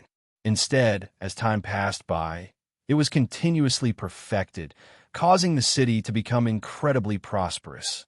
It was especially so every single time the world of Nine was opened and a large amount of shamans surged in, the city would be bustling with activity, and there would be people going in and out of countless shops even at night. Noon had just passed, and Wu Duo and Su Ming were sitting at a table by the window in a two-story tower in the western part of the city. They were looking at the river that surrounded the entire shaman city, and the sounds of flowing water reached their ears, causing the wine they were drinking to have a different taste to it. The person who fought against the latter shaman from Eastern Goosefoot tribe yesterday must have been you, Brother Amo. I saw an Ngonghan by your side when you walked out of the spirits of Nine just now, so I guessed it. Wu Duo smiled, and when he looked at Su Ming, his gaze was filled with a myriad of emotions. I didn't expect that after not seeing you for so many years, Brother Amo, you're no longer the same as before. Your power has increased by leaps and bounds. It's truly admirable. Su Ming shook his head and said slowly, I was just lucky when I fought against Senior Taimu. Oh, Brother Amo, you don't have to be humble. I might not have seen it, but when I heard others talking about it, I could tell that you definitely did not win by luck. Wu Duo smiled and took a sip of wine. When he heard Wu Duo's words, Su Ming smiled faintly and no longer talked about it. Instead, he looked at Wu Duo and spoke calmly. Brother Zhong, I wonder what the treasure gambling event is about. I don't know much about it, so I'll need you to tell me about it. Brother Amo, you must obtain enough shaman crystals before the treasure gambling event. Only then will you be able to gain something during the event. Of course, if you just want to watch and not join, then you don't need to do this. Wu Duo took a sip of wine and cast Su Ming a glance before he spoke with a smile. The treasure gambling event is in truth a unique event that will only appear in the world of Nine. It's divided into two parts. The first part is for all those who have more than 100,000 shaman crystals to join. As for the second part, it requires one to attain the latter shaman realm in order to obtain any benefits. If one's cultivation isn't sufficient, then most people wouldn't choose to participate in the second part, unless one possesses extreme luck. Otherwise, the consequences would be horrible. Wu Duo spoke in great detail. He knew that Su Ming might know quite a lot, but he was not a shaman. That was why there were still some details that he did not know. Oh, I'd like to hear the details. Su Ming picked up the wine cup and took a sip. Brother Amo, do you know why this place is called the World of Nine and how it got its name? Wu Duo muttered to himself for a moment before looking at his surroundings and speaking in a low voice. Su Ming looked at Wu Duo and did not speak. He knew that Wu Duo did not need his answer. Besides the fact that the spirits of Nine told our shaman tribe's ancestors about the world of Nine in the past, the greater origin of this place came from a stone monument that was once erected in this place. There were only 3 words on the stone tablet, World of Nine. As for the spirits of Nine, that's it. As Wu Duo spoke, he lifted his left hand and revealed a shining mark on the back of his hand. When the shaman tribe's ancestors came to the world of Nine in the past, they made some sort of deal with the spirits of Nine, causing them to help them. With many years, they occupied an area of 1 million lis in one go and even built this shaman city. As for the treasure gambling event, it's actually closely related to the place where this shaman city was built. Wu Duo's voice was low and did not travel too far. Only Su Ming could hear his words clearly. The reason why Shaman City was built on the land under our feet is because there is a great secret hidden in this area. It was difficult for outsiders to learn about this secret in the past. It was not until many years later that an shaman who participated in this matter in the past told his descendants about this secret before he died. Slowly, after a series of twists and turns, more shamans learned about it. Heh, Brother Amo, it'll definitely be difficult for you to guess that the land under our feet was a giant pit before Shaman City was built. There are a lot of crimson stones in the pit. There doesn't seem to be anything special about those stones, but you can't send your senses into them. If you open them up gently, you'll find strange herbs in some of those stones. The famous nine abyss flower is one of them. In fact, there are quite a number of herbs that aren't recorded in the shaman tribe. Even the people from Ninely tribe can't recognize them. They should be treasures that were rarely seen even during ancient times and have gone extinct a long time ago. But a brilliant glint appeared in Wu Duo's eyes. Most of the crimson stones have nothing in them. In truth, they might have had something in the past, but as time passed, they gradually disappeared. Even if there are herbs in some of the crimson stones, most of them have turned into stone and no longer have any medicinal properties. Even if some herbs still have medicinal properties, there aren't many of them. But nothing is absolute. Some of these crimson stones have contained medicinal properties that can reach 7/10 of their original medicinal properties. In fact, from what I know, over the years, there have been 9 times when the crimson stones were opened that contained medicinal properties that were as complete as they were in the beginning. These herbs are all incredibly old, and each one of them can be considered an absolute treasure. But it all depends on luck. If you're lucky, perhaps the herb itself is very valuable. But if you're unlucky and it's just a normal leaf, then even if it's as fresh as it was in the beginning, it's still. Wu Duo sighed with a myriad of emotions in his heart. As Su Ming listened to Wu Duo's words, his eyes sparkled faintly. The quality of different herbs and the medicinal properties contained within herbs with the same effects will be used as the foundation to determine their true value. Besides, herbs aren't the only things in crimson stones.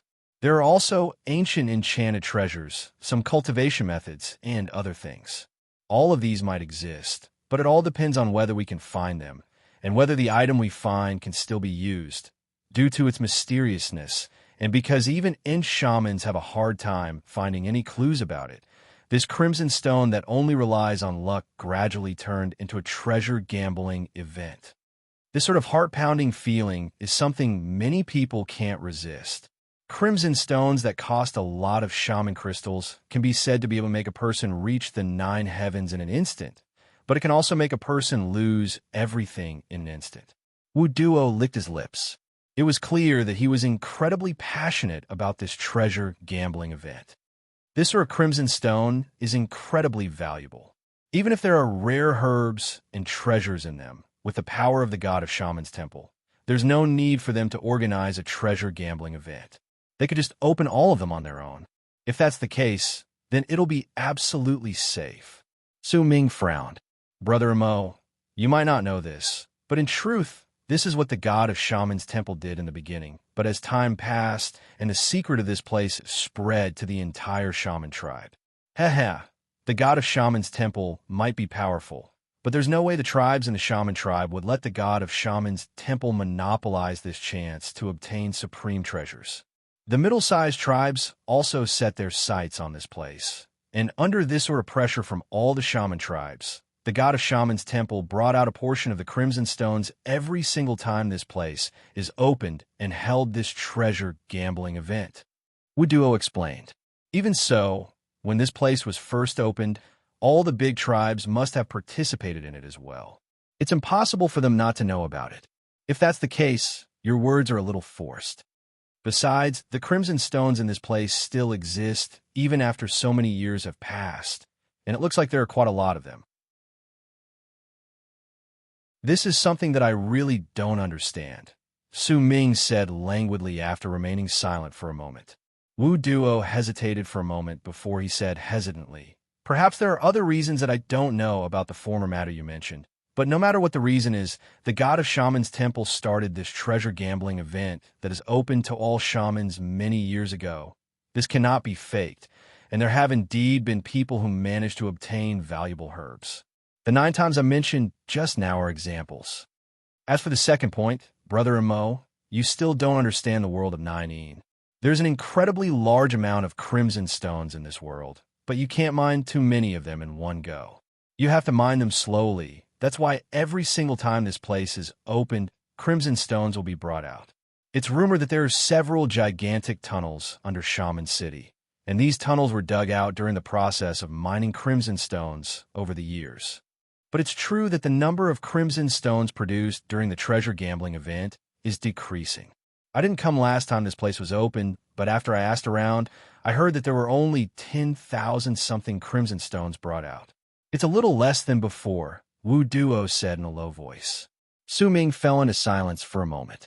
There might still be some questions he did not understand, but judging by Wu Duo's expression, he did not seem to have a complete understanding of this place. These clues were definitely not things that a medial shaman would know. Brother Zhong, could it be that the second part of the treasure gambling event is a small-scale trading area that restricts people's levels of cultivation, similar to an auction? Brother Amo, you're wrong. The treasure gambling event does indeed have small-scale auctions like this, but it's held privately. It's not considered the second part of the event. The second part is incredibly bloody, and people die at every turn. It's also known as the Crimson Stone Snatching Event. The end shamans stationed in Shaman City won't attack. This is a fight between ladder shamans, and the location is one of the 3 small crimson stone veins that are usually sealed off within the area of 1 million lease. These small crimson stone veins will erupt on their own once in a while, and some crimson stones will be spat out. After the god of Shaman's temple makes special preparations, they can make them erupt in large amounts within a short period of time. How many crimson stones they can snatch will depend on the person's abilities. At that time, a relocation rune will be activated. Based on principle, any level of cultivation can participate, but it's rare for medial shamans to go. However, due to the catastrophe of the Eastern Wastelands this time, the people will become even crazier under the pressure of death to survive. There will be more people who will go and fight for their lives than usual. What I want to discuss with you is the second part. If you're willing to help me, then I will use some of the crimson stones I obtained as an exchange. I can guarantee that if everything goes smoothly, the crimson stones we obtain will definitely not be few. Anticipation appeared in Wu Duo's eyes as he looked at Su Ming. I wrote this chapter until a little past 3 in the morning. Once I published it, I ate something, and then I had to nervously face the signing event in the afternoon. I might have gone through yesterday, but I'm still nervous. All my fellow Taoists who came yesterday should have been able to see the nervousness in my ears. While I'm nervous, I need comfort. If you like this work, please come to Chidian. Come and vote for me. Your support is my greatest motivation. Chapter 476. Su Ming did not immediately speak. A pensive look appeared on his face. Brother Zhong, do you have any way to get a large number of crimson stones from the ladder shamans who are participating in the second part of the treasure gambling event? Su Ming asked languidly after some time. This? Wu Duo hesitated for a moment before he shook his head and continued speaking. Please forgive me, Brother Amo. If you agree to work together with me, then I can tell you in detail. I can only say that I've already asked 3 of my fellow shamans to help me with this. I originally had a 6/10 chance of success, but if you join us, then I'll have a 7/10 or even 8/10 chance of success. Once he finished speaking, Wu Duo looked at Su Ming with a sincere look on his face. I still need to think about this. I can't give you an answer for the time being.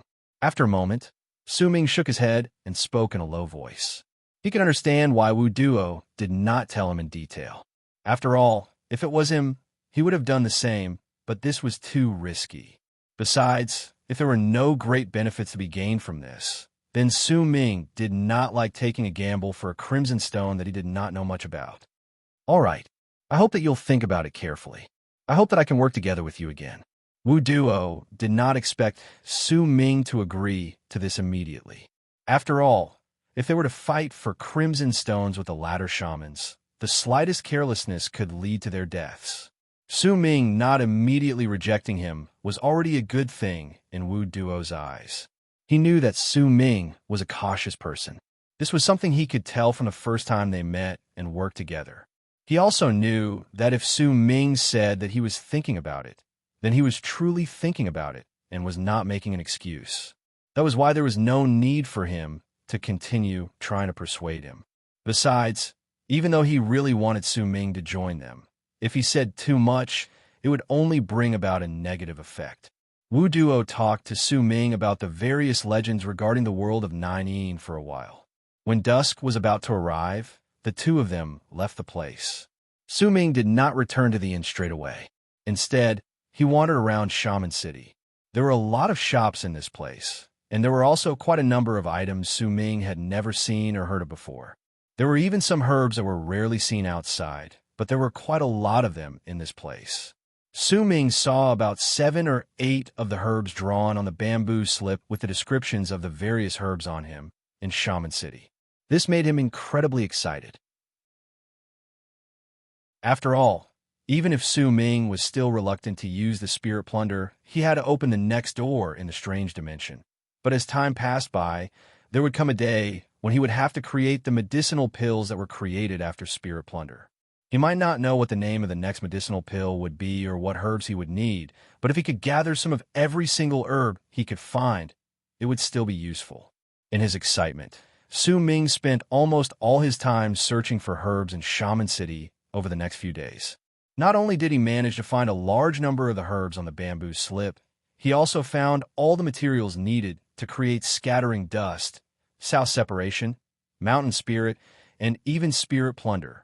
These materials were sold here and there, and some of them were even used for other purposes, but in Su Ming's eyes, these herbs were all treasures. However, Su Ming's shaman crystals were limited.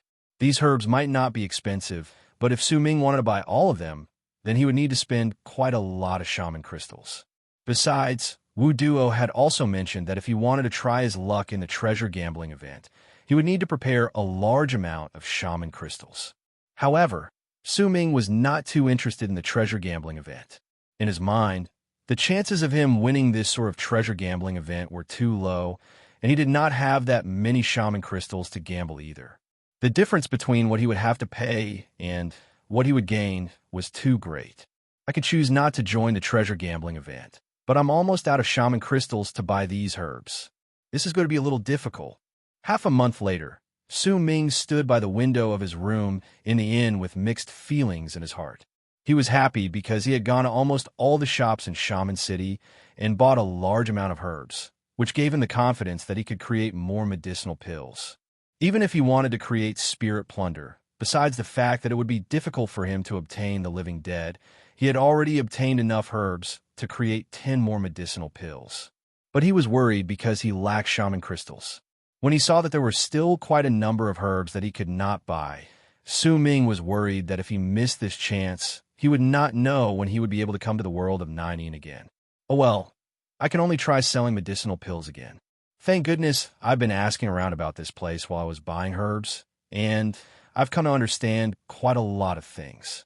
The selling and trading of medicinal pills might be rare, but they still exist.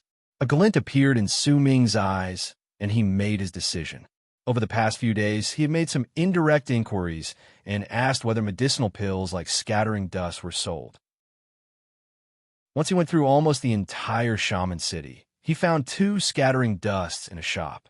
However, there was not much medicinal effect left in them. But the method of creation and the smell allowed Su Ming to tell with just one glance that it was the same as his scattering dusts, even though there were some slight differences between them. Su Ming lifted his right hand and flipped it over. Immediately, 3 scattering dusts appeared on his palm.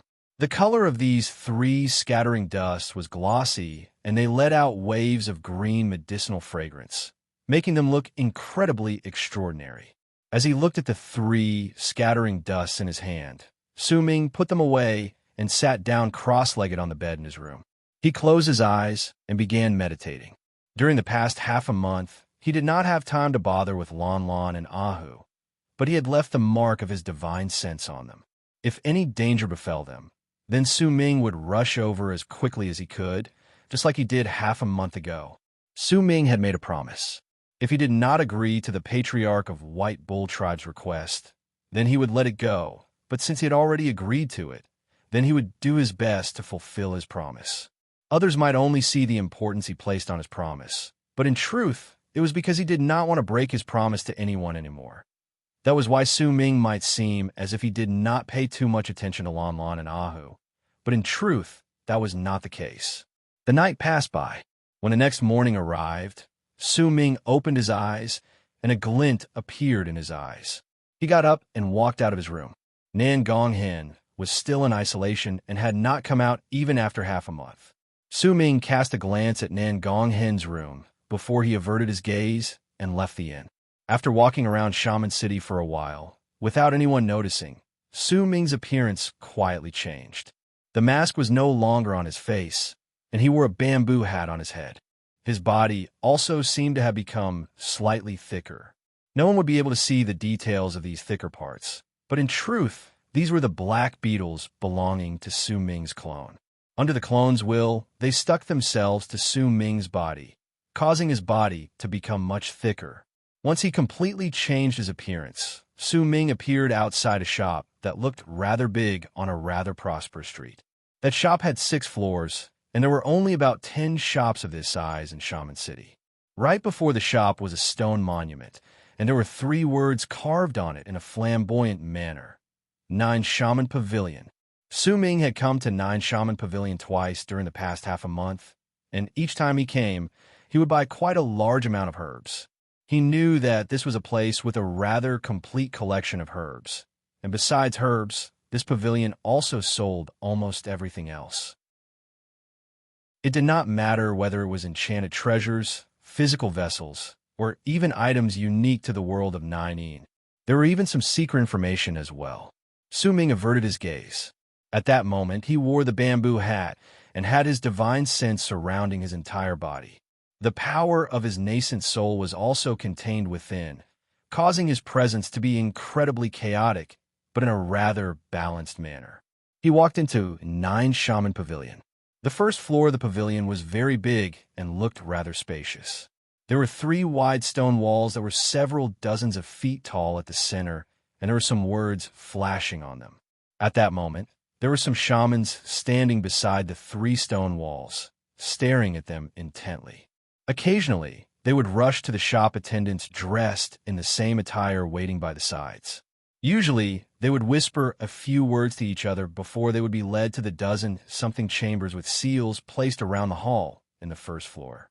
Su Ming had come here twice before, and this was his 3rd time here. He was familiar with the place. He knew that the words flashing on the 3 stone walls were the items that were being sold in this place. If there was anything that caught his fancy, then he could look for the attendants in the shop to trade with them. At the back of the hall on the first floor was a relocation rune that was several dozens of feet big. The only relocation rune was to the 2nd floor, and besides that relocation rune, there was no other way to enter the 2nd floor. Su Ming swept his gaze across the hall. His face was covered by the bamboo hat, and no one could see him, but the chaotic but balanced presence coming from his body caught the attendant's attention. One of the middle-aged men immediately took a few steps forward and wrapped his fist in his palm before bowing to Su Ming. "My friend, how may I be of service?" The middle-aged man was a medial shaman, and he did not seem to be weak. There was a smile on his face as he looked at Su Ming. "I'm here to sell something," Su Ming said flatly. He did not say much. "Oh, sir, what do you want to sell?" 9 Shaman Pavilion will give you a satisfactory price based on the value of any treasure in the world. As the man smiled, he spread his perception outwards. When it gathered on Su Ming's body, it was immediately bounced off by a huge force, causing the man's expression to change, and he instinctively took a few steps back. Since when did 9 Shaman Pavilion become so unruly? Su Ming's hoarse voice came from under the bamboo hat. His voice was incredibly ghastly, as if it was filled with a threatening chill. When the middle-aged man bounced off Su Ming's divine sense, he felt as if thunder had roared in his head. The strength of Su Ming's divine sense was so great that even ladder shamans would be shocked when they ran into him, much less this male medial shaman. The man's face immediately turned pale. Just as he was about to speak, Su Ming let out a cold harumph and lifted his right hand to throw out a small white bottle. "Give this to the person in charge of your business, whether he will accept it or not. I can only wait for the time it takes for an incense stick to burn." Su Ming's voice was cold and aloof. The middle-aged man instinctively caught the small white bottle, and as he was shocked by Su Ming's power, he opened the bottle and lowered his head to sniff it. He could not help but frown. There was a medicinal fragrance within the bottle, and it smelled rather extraordinary, but it was empty. There was only the remnants of the fragrance within. Out of caution, the man wrapped his fist in his palm and bowed towards Su Ming before walking towards the relocation rune. With a flash of light, he disappeared. Su Ming stood in the hall with a calm expression under the bamboo hat. However, in less than the time it takes for half an incense stick to burn after the man disappeared, the light from the rune shone once again, and the man walked out with shock on his face. There was an old man following behind him. I'll write my speech for the signing of the book later. If you like this work, please come Chidian. Come and vote for me. Your support is my greatest motivation. Chapter 477. Su Ming's expression did not change much under the bamboo hat. He only focused his gaze for a brief moment and swept his gaze past the old man. That old man also seemed to be a medial shaman, but Su Ming noticed that while the middle-aged man with Su Ming's bottle was the first to walk out when the relocation rune shone, he had instinctively slowed down for a moment, allowing the old man to overtake him, causing the man to look as if he was following behind him. When Su Ming saw this slight movement, he was able to see some clues about it. There was still shock remaining on the middle-aged man's face. As he looked toward Su Ming, the old man took a few brisk steps forward and arrived 10 feet away from Su Ming. I am Zhuo Ming. Sir, please. The old man's gaze was trained on Su Ming. He was very polite and even wrapped his fist in his palm to bow towards him. Su Ming nodded his head slightly and walked forward calmly. The old man followed beside him. When the two of them walked past the spot where the middle-aged man was standing, the man immediately lowered his head and bowed towards them respectfully. Su Ming did not bother with that person. He walked straight towards the relocation rune and disappeared without a trace with the old man beside him as the rune shone. When Su Ming left, the middle-aged man let out a sigh of relief. In his mind, he remembered how he had brought the bottle to the second layer. The manager of the second layer was originally displeased, but when he took the bottle and sniffed it, his expression immediately changed drastically, and he quickly went to the third layer. The man had no way of knowing which layer the bottle had been taken away by the manager of. However, based on the manager's actions, it was clear that the bottle was not an ordinary item.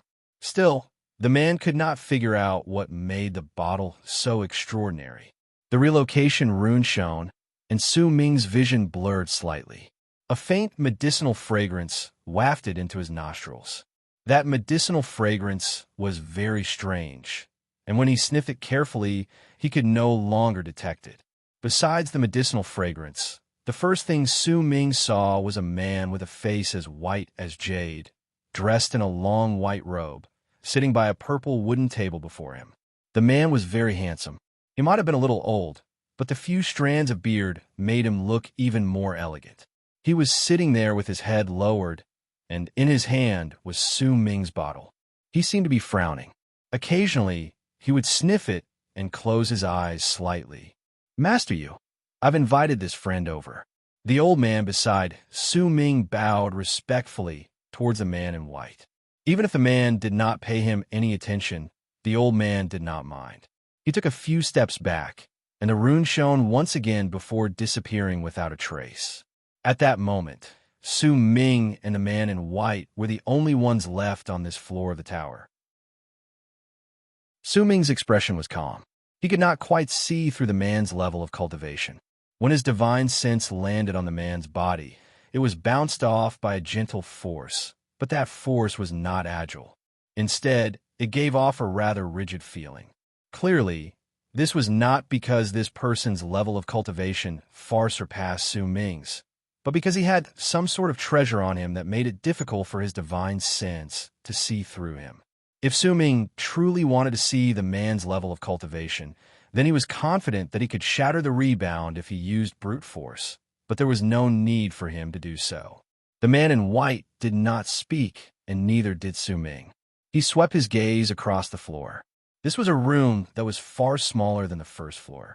It was only about a third of the size of the first floor. There were a dozen something illusory, glowing bodies floating around the room, causing the entire floor to be very bright. The floor was covered with black stone slabs, and there were some protruding carvings on the walls.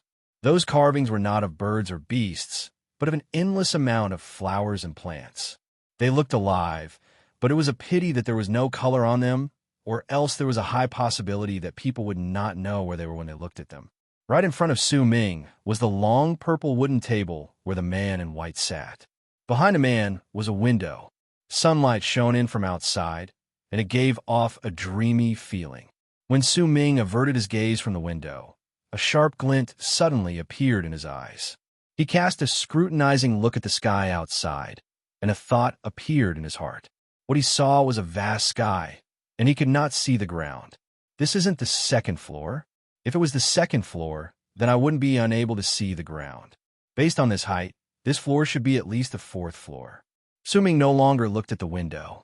His gaze fell on the center of the floor. There were 3 incense burners of the same size placed there. They were about half the height of a person and had the thickness of 2 people holding their arms around them. Wisps of green smoke floated up from the incense burners and turned into layers of smoke rings above them that spread in all directions. The 3 incense burners were not of a single color. They were colorful and looked incredibly beautiful. But Su Ming only swept his gaze past the 3 incense burners once before his eyes fell on an item placed at the center of the 3 incense burners. It was an oval-shaped stone. It was dark red in color, and its surface was uneven. It looked incredibly ugly, and there were a lot of small holes on it. By the looks of it, they did not seem to have been formed naturally. Instead, they looked as if they had been made by someone. The stone was huge. It surpassed the height of the incense burners and was about 20 feet tall.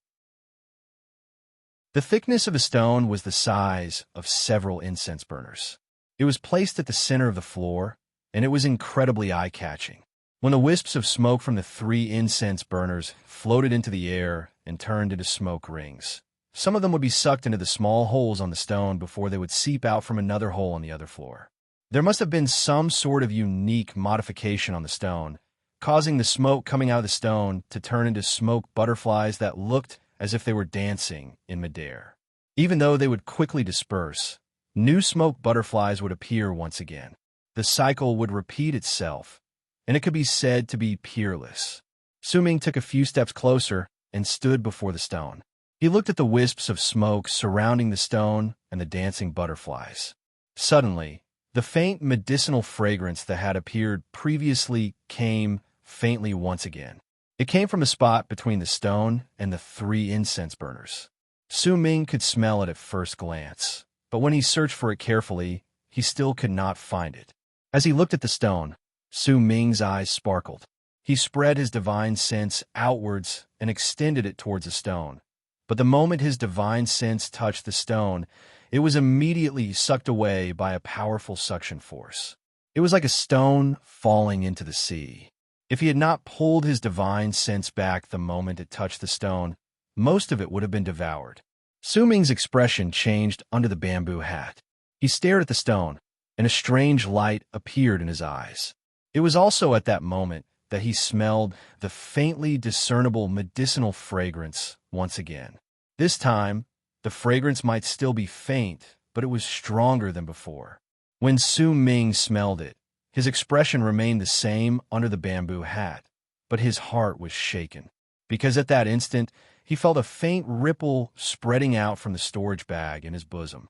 That ripple might have only appeared for a brief moment and disappeared in an instant, but Su Ming knew that it was not a figment of his imagination. Besides his clone and the poison corpse, there seemed to be nothing else in his storage bag that could send out ripples of power. Yet the reason why Su Ming's heart was shaken was because the thing that sent out those ripples was not his clone, nor was it the poison corpse. Naturally, it was not the strange snake either. It was a medicinal ingredient Su Ming had obtained a long time ago. It was the gigantic mountain rock that contained the small black humanoid, as if it was a seal. Su Ming had bought that stone from the Eastern Sea auction outside Freezing Sky Clan. It was one of the main ingredients for creating the welcoming of deities. That ripple was coming from the mountain rock, or more accurately speaking, it was coming from the small black humanoid that looked as if it was dead. That item had stirred up some trouble in the past, but due to the Battle of Sky Mist, Su Ming did not have the time to ask about what happened to the person from Enlightenment Gathering Tribe. In fact, he had even somewhat forgotten about it. When he saw the ripples coming from the mountain rock, Su Ming's heart trembled. This might be the first time he saw that rock, but based on his conversation with Wu Duo, if he still could not recognize that this was a crimson stone used for treasure gambling, then he would not be Su Ming. There are a few crimson stones in the treasure gambling crimson stones that contain herbs that are either completely petrified, partially petrified, or not petrified at all.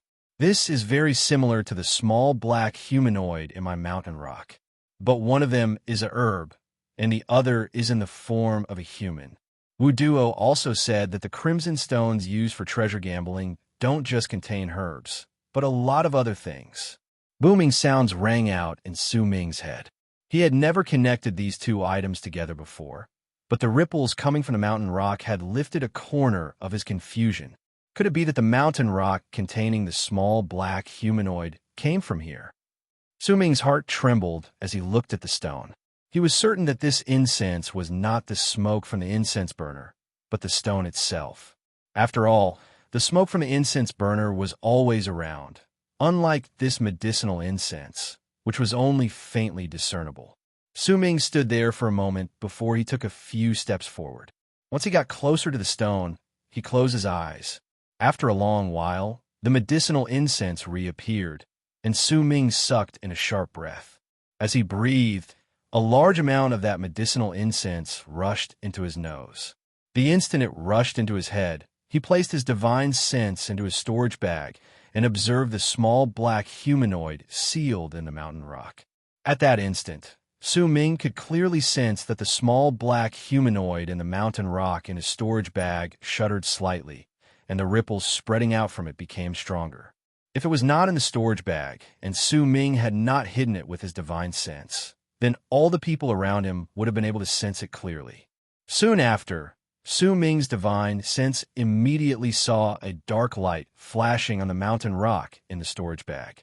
As the small black humanoid trembled, an indistinct picture appeared at the center of its brows. That picture was of a herb with 7 leaves, and the tip of each leaf looked like a poisonous snake's head. In fact, there was even a poisonous snake's head on one of the leaves, and it would occasionally spit out its forked tongue. It looked so real. However, that was the only leaf that looked like that. The other leaves were grayish-brown, as if they had lost all signs of life. They only had form. "Sir, you've been staring at that crimson stone for a long time. Could it be that you've never seen it before?" As Su Ming's heart trembled, a gentle voice reached his ears. Su Ming turned around, quelled the shock in his heart, and asked flatly, "Sir, you've been smelling that small bottle for a long time. Could it be that you've never smelled this sort of medicinal scent before?" The return trip that could make a person break down was a journey that started at 9 in the morning and only returned to Mudanjiang at 6 in the evening. He was about to go mad. "Are you trying to kill me? What kind of stupid thing is this? I'm exhausted. I wrote this chapter in the sky, and while swaying, I finished most of it. I'll try my best to finish the next chapter. If I have it by night, then I'm done. If I don't, then I'm too tired to continue writing. Today is Monday. I'm going to shout in a hoarse voice for my recommendation votes. All my fellow Taoists who have my signature, you must especially vote for me. To be continued. If you like this work, please come to Chidian. Come and vote for me. Your support is my greatest motivation." Chapter 478. I bought this crimson stone many years ago during the treasure gambling event, but after I opened a lot of holes, I found nothing. It would be a pity to destroy it. So, I used a method to make this butterfly decoration. The man in white smiled faintly and lowered his head to look at the small bottle in his hand. There was a slightly sentimental look on his face. As for this medicinal scent, I've not only smelled it before, I've also seen it before. Judging by the lingering medicinal scent in the bottle, it should have contained quite a lot of scattering dusts, and it should have been taken out less than 3 days ago. The man in white lifted his head, and looked at Su Ming. "Sir, how many scattering dust do you have?" "9 shaman pavilion will take them all." "How much do you want?" Su Ming asked languidly, his expression as calm as ever. "Do you want enchanted vessels, shaman crystals, information, medicinal herbs, or anything else? Tell me one of them, and I will give you a satisfactory answer." The man in white's words were resolute. "Shaman crystals," Su Ming said calmly. "I can give you 20,000 superior shaman crystals for 1 scattering dusts. The more you have, the higher the price I will give you."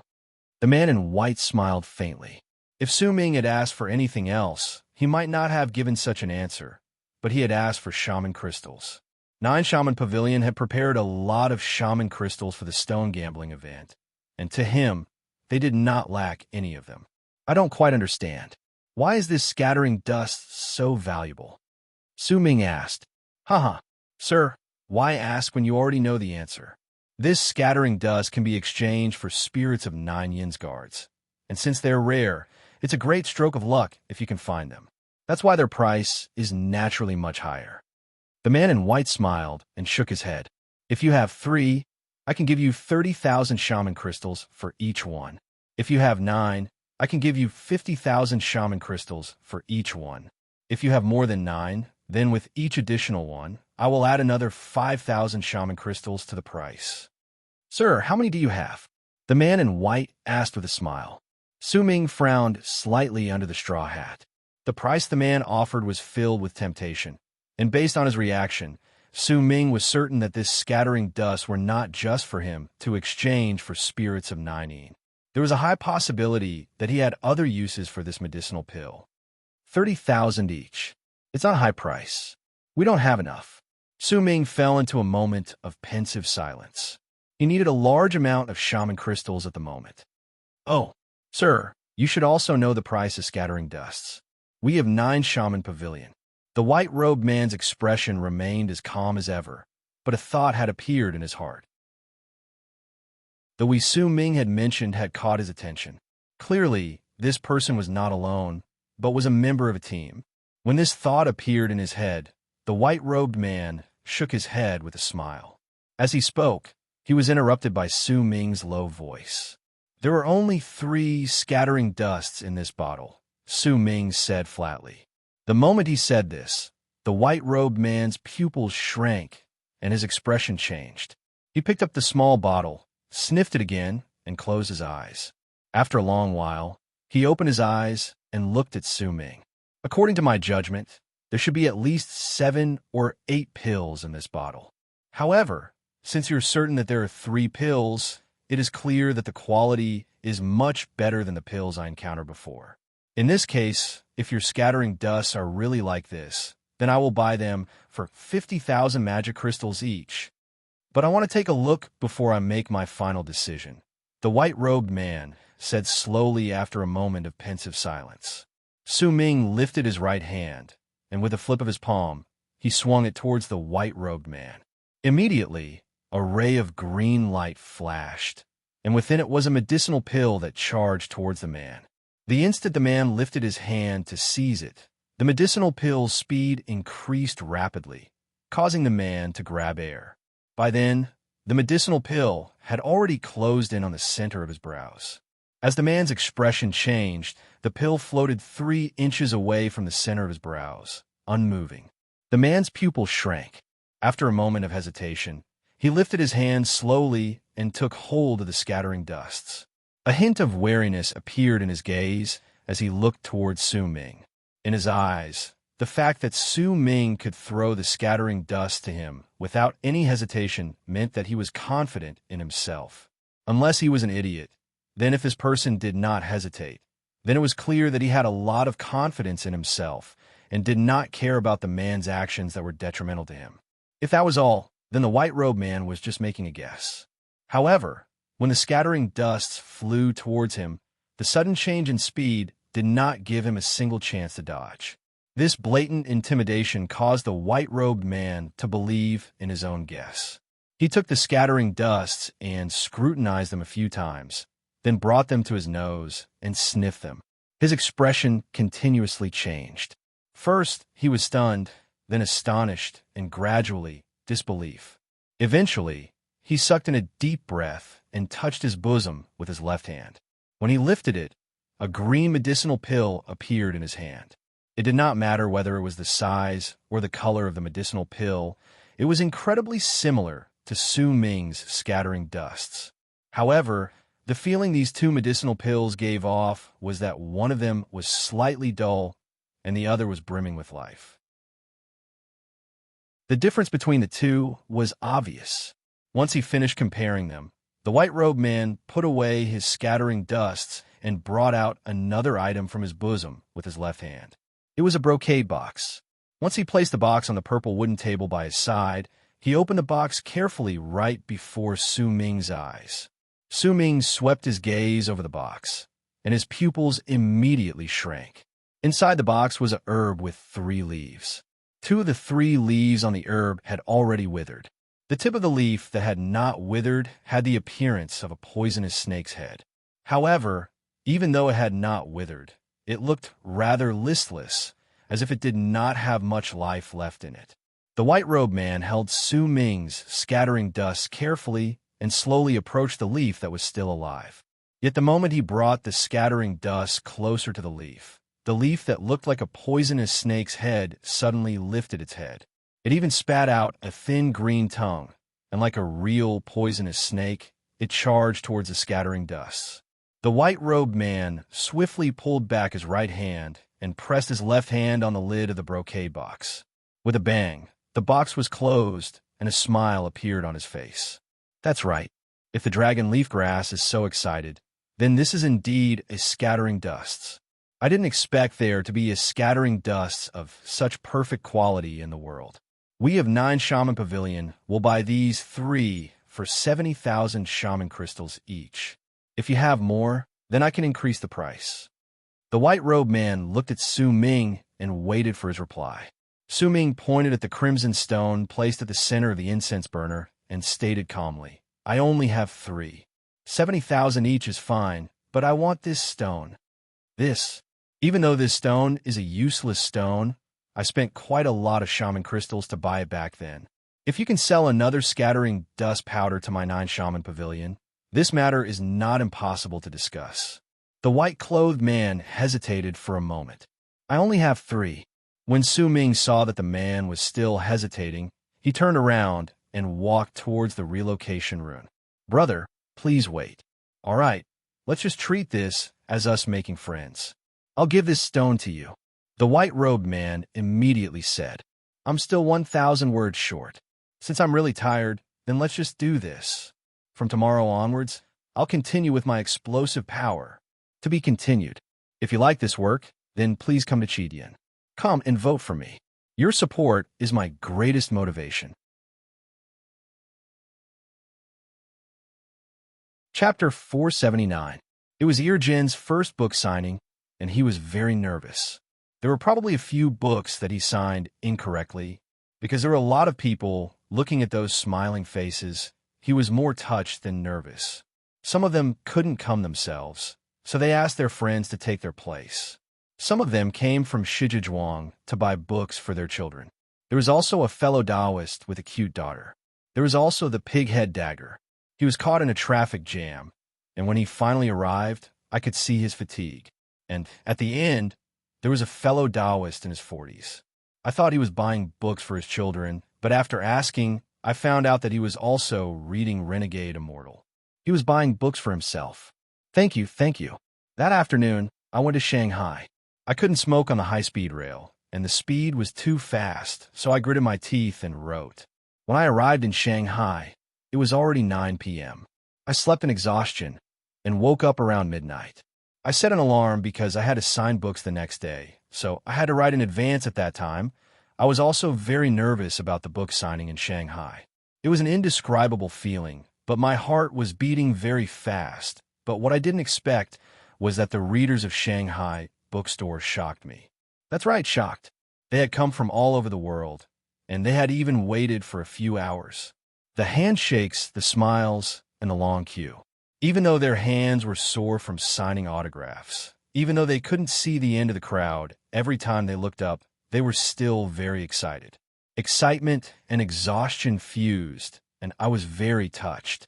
Later, when I came out of the bookstore, I took photos with many fellow Taoists. Because there were a lot of people, I attracted a lot of attention from passersby.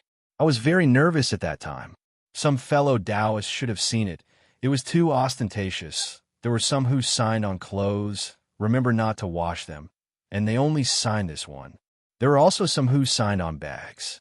I even saw the beauty little Yin, the beauty forgotten, the handsome guy regretting not meeting earlier, the tall, rich and handsome, sense the wind and watch the rain, the cute ears, and the flying dog shoes that shocked me.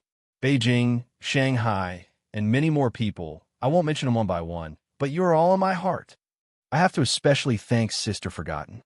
She worked very hard, making videos and buying books for fellow Taoists. Little Yin and the others were also very busy, and Ear Jin was very touched. Xiang Jian is also carrying a large box of books. It's very heavy. The weather is hot, and I'm sweating profusely. With my skinny appearance, I can't be of much help. The flowers you gave to my wife were not bad. Let's not talk about the other things. Hugs, let's not talk about it. In the end, my fellow Taoists even treated me to a meal. This must be carried forward. The signing in Beijing and Shanghai was very successful. I didn't expect this. Thank you again, everyone. Thank you, fellow Taoists. However, there's still some flaws, and I want to apologize to all of you. The Shanghai Book City is too harsh, and they don't even allow me to buy a book. I have already expressed my strong indignation to the publisher about this. If this happens again in the future, I won't sign books anymore. Then, I'll talk about the eruption. I won't say how many days it'll take or how many chapters it'll take, but I'll seriously erupt until I can no longer continue. There are only 4 days left until the end of the month. If anyone still has a monthly ticket, please give it to me. To be continued. If you like this work, please come Achidian. Come to vote for me. Your support is my greatest motivation. Chapter 480. Su Ming's footsteps came to a halt, and he turned his head around to look at the man in white. The man lifted his left hand and brought out a storage bag from his bosom. Once he counted through it, he threw it towards Su Ming, and the bag immediately charged towards him. Once Su Ming caught it, he looked at it with rapt attention. There were exactly 210,000 shaman crystals in there. This large sum might not be much to some people in the world of Ninein, but to Su Ming, this was the largest amount of shaman crystals he had ever obtained. However, compared to these shaman crystals, what caught Su Ming's attention was the crimson stone placed in this layer. Su Ming took a few steps forward, and right under the man in white's gaze, he arrived beside the crimson stone. He lifted his right hand and swung his arm. Immediately, the gigantic crimson stone disappeared and was put away into his storage bag. However, he was very cautious and did not place it with the small black humanoid. Instead, he placed it in another bag. Once he put away the large crimson stone, Su Ming brought out the remaining scattering dust from his bosom and threw them at the man in white. Immediately, the scattering dust charged towards the man in white. Once he caught them, Su Ming turned around and walked towards the relocation rune. The rune shone. When Su Ming disappeared, the man in white lifted his head, and a dark look appeared on his face as if he was hesitating about something. At that moment, distortions and ripples suddenly appeared behind him, and an old man dressed in a long black robe walked out. That old man held a snake-headed staff in his hand. The man in white immediately lowered his head and bowed towards the old man with an incredibly respectful look on his face. Once the old man walked out, he looked at the relocation rune Su Ming had used and spoke in a hoarse voice. This person's power is mixed up. I could sense a faint sense of danger coming from him. Don't think about anything else. He can make you feel danger, Master. Could it be that this person is a ladder shaman? The man in white lifted his head and asked hesitantly. That's a possibility. What's with that crimson stone of yours? And how many more scattering dust do we need? The old man asked languidly after remaining silent for a moment. Master, I obtained that crimson stone by chance in the past. It's not an item from any of the treasure gambling events. I originally wanted to study it, but it's empty inside, It's just a useless stone. As for the scattering dusts, with the 3 of them that are of pretty good quality today, we only need 2 more, the man in white immediately said. 2. The old man pondered for a moment before he turned around and left, disappearing into the distorted ripples. Once Su Ming walked out of 9 Shaman Pavilion, he did not immediately return to the inn. Instead, he wandered around Shaman City and spread his divine sense outwards. When he was certain that no one was following him, he returned to his original appearance and put on the black mask. When dusk arrived, he went to the various shops in Shaman City and spent nearly 100,000 shaman crystals to buy all the herbs he needed. Only then did he return to the inn with a calm expression on his face. By the time he returned to his room in the inn, the sky was already turning dark. Su Ming sat down cross-legged in his room and filled the area with his divine sense, causing everything in the area to be under the control of his divine sense. Then he took a deep breath and brought out the mountain rock he had obtained from the auction outside Freezing Sky Clan from his storage bag. He looked at the small, black, humanoid meditating on the mountain rock and narrowed his eyes. Just what is this? I only know that its finger is one of the main ingredients for creating the welcoming of deities. Su Ming mumbled to himself and swept his gaze across the small black humanoid. The characteristics of the mountain rock were somewhat similar to the crimson stone. It was difficult for Su Ming to examine it with his divine sense, which was why he had not connected them together previously. However, now that he looked at it, he found that the similarities between the two were increasing. After a long while, Su Ming averted his gaze and lifted his right hand to pat his storage bag. Immediately, a dark red light shone, and the gigantic crimson stone appeared before him. The instant the crimson stone appeared, Su Ming immediately saw the small black humanoid in the mountain rock by his side shudder, as if it was struggling to open its eyes. The picture at the center of its brows flashed, and the 7-leaf, snake-headed herb appeared once again. After a few moments, the small black humanoid trembled even more furiously. Waves of black mist spread out from its body, and like ink dripping on water, it spread through the transparent mountain rock. At that moment, Su Ming's pupils shrank. A sense of danger suddenly rose in his heart, and it came too suddenly. "Give it to me! Give it to me!" Suddenly, a hoarse and resentful voice reverberated in Su Ming's room. The moment that voice spoke, Su Ming's divine sense in the room immediately sensed a chilling chill. That voice seemed to have come from an unknown amount of time ago. There was a longing and an ancient feeling in those words, and it could make all those who heard it feel as if they were rotting away. "Give it to me. I promise you a life of riches. I promise you a life of supremacy. Give it to me." There was a strange power contained in that voice. As it traveled through the room, it stirred up Su Ming's divine sense, causing an endless amount of distortions to appear around him, causing everything in the room to look unrecognizable. A focused glint appeared in Su Ming's eyes. As his divine sense trembled and surged, he let out a cold harumph and cut off that voice. With a wave of his arm, he immediately put away the mountain rock with the small black humanoid into his storage bag, then quickly sealed it with his divine sense. "Give it to me. Give it to me. Give it to me."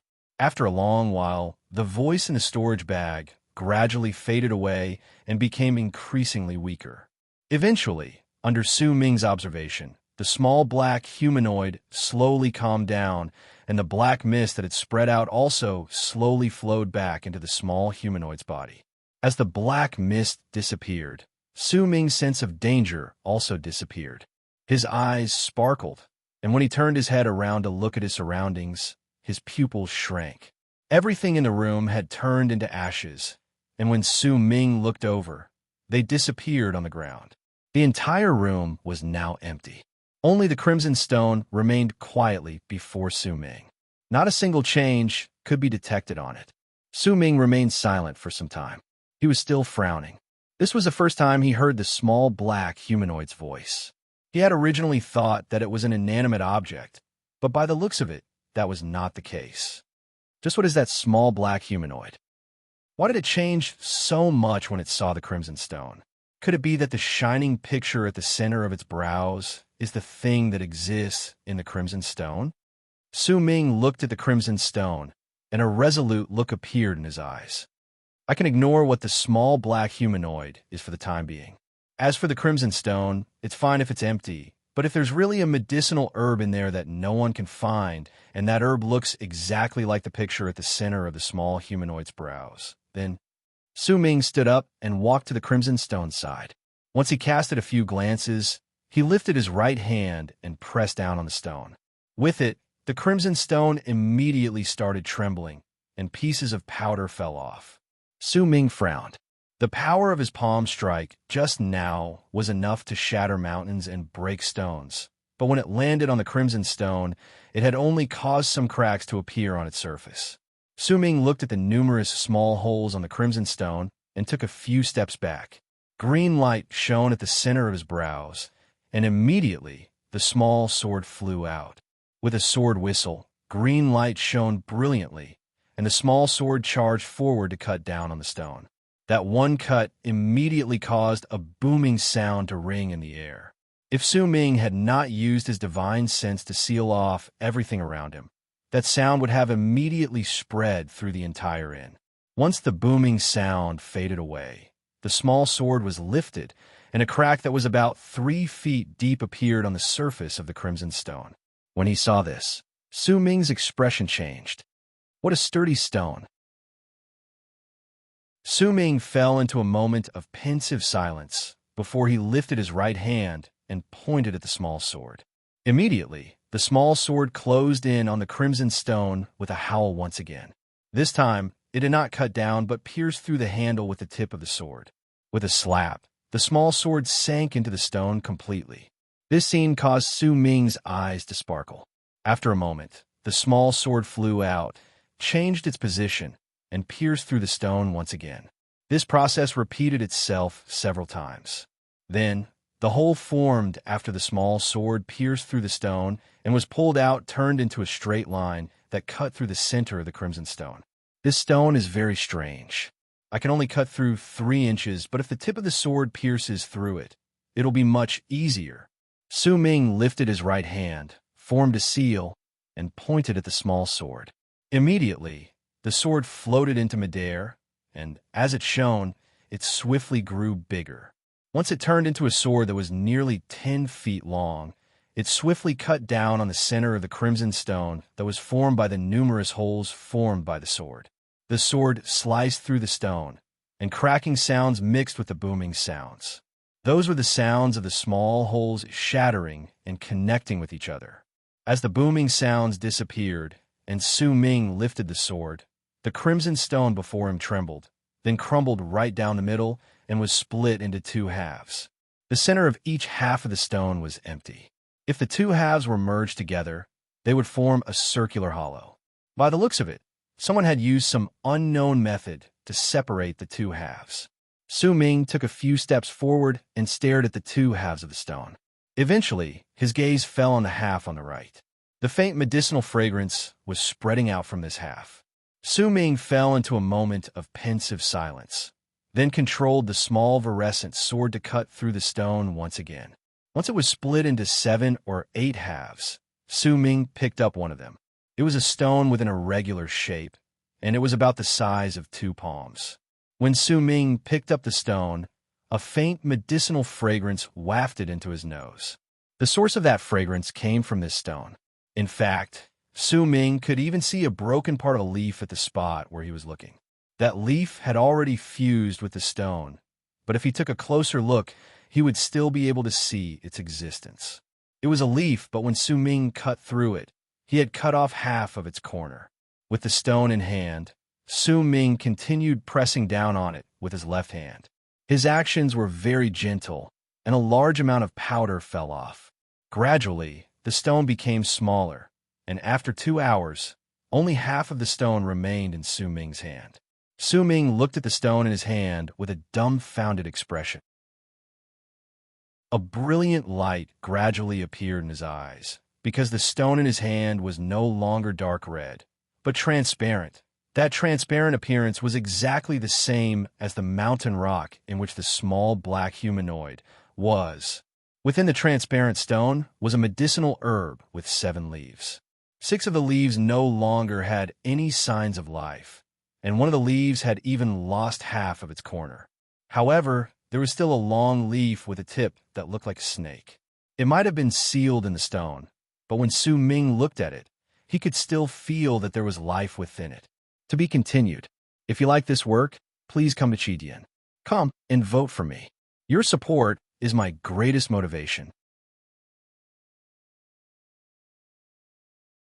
Chapter 481. Compared to the mountain rock with the small black humanoid, these 2 stones were both transparent. Judging by their quality, they were also made of the same material. The only difference was that one of them was big and the other was small. One of them was an herb, and the other was a small black humanoid. That small black humanoid came from here. I was wondering why the materials for the welcoming of deities were so hard to find outside.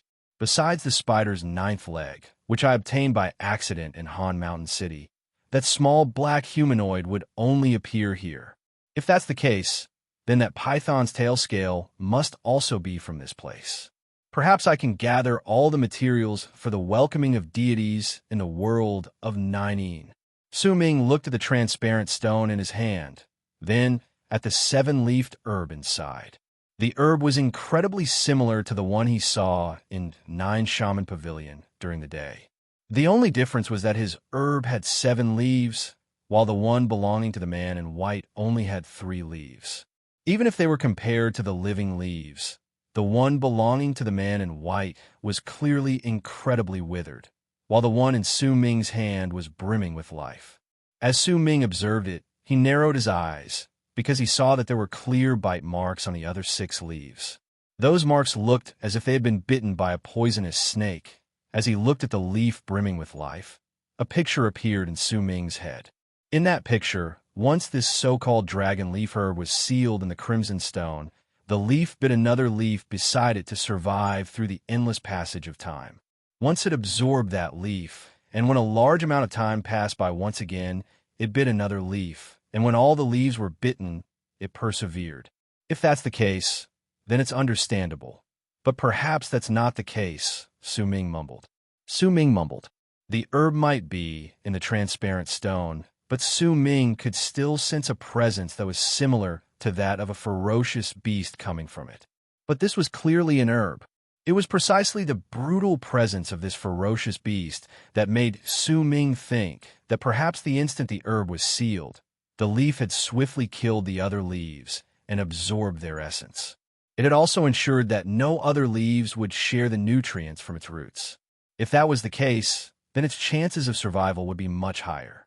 Su Ming looked at the herb in his hands. He could not determine its value. Neither did he know the effects of the herb. He only knew that the man in white had once used this herb to test the authenticity of scattering dusts. Judging by the cautious look on the man in white's face, this thing must be very valuable. If that was the truth, then Su Ming believed that the one in his hands was even rarer.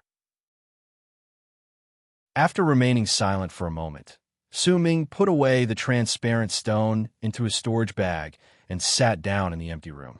A pensive light shone in his eyes. I wasn't originally interested in the treasure gambling meet, but it seems like I must participate in this treasure gambling meet. Moreover, not only must I participate, I must use the special ability of the Black Dwarf to obtain the greatest harvest.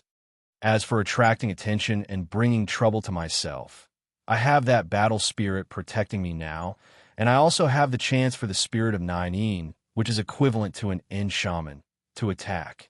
Since I'm in the land of Nainin, I might as well make a big show of myself. A glint appeared in Su Ming's eyes. He was a cautious person, but there was also resolution within that caution. As long as he thought it was beneficial to him, he would not hesitate to act. If the stone gambling event only relied on luck, Su Ming would not participate. He did not want to waste time on something that he had no confidence in. However, the situation was completely different now. Once he learned of the mysteries surrounding the small black dwarf, Su Ming's heart began pounding in excitement. Forget about the value of these herbs. there were also other items in the Crimson Stone.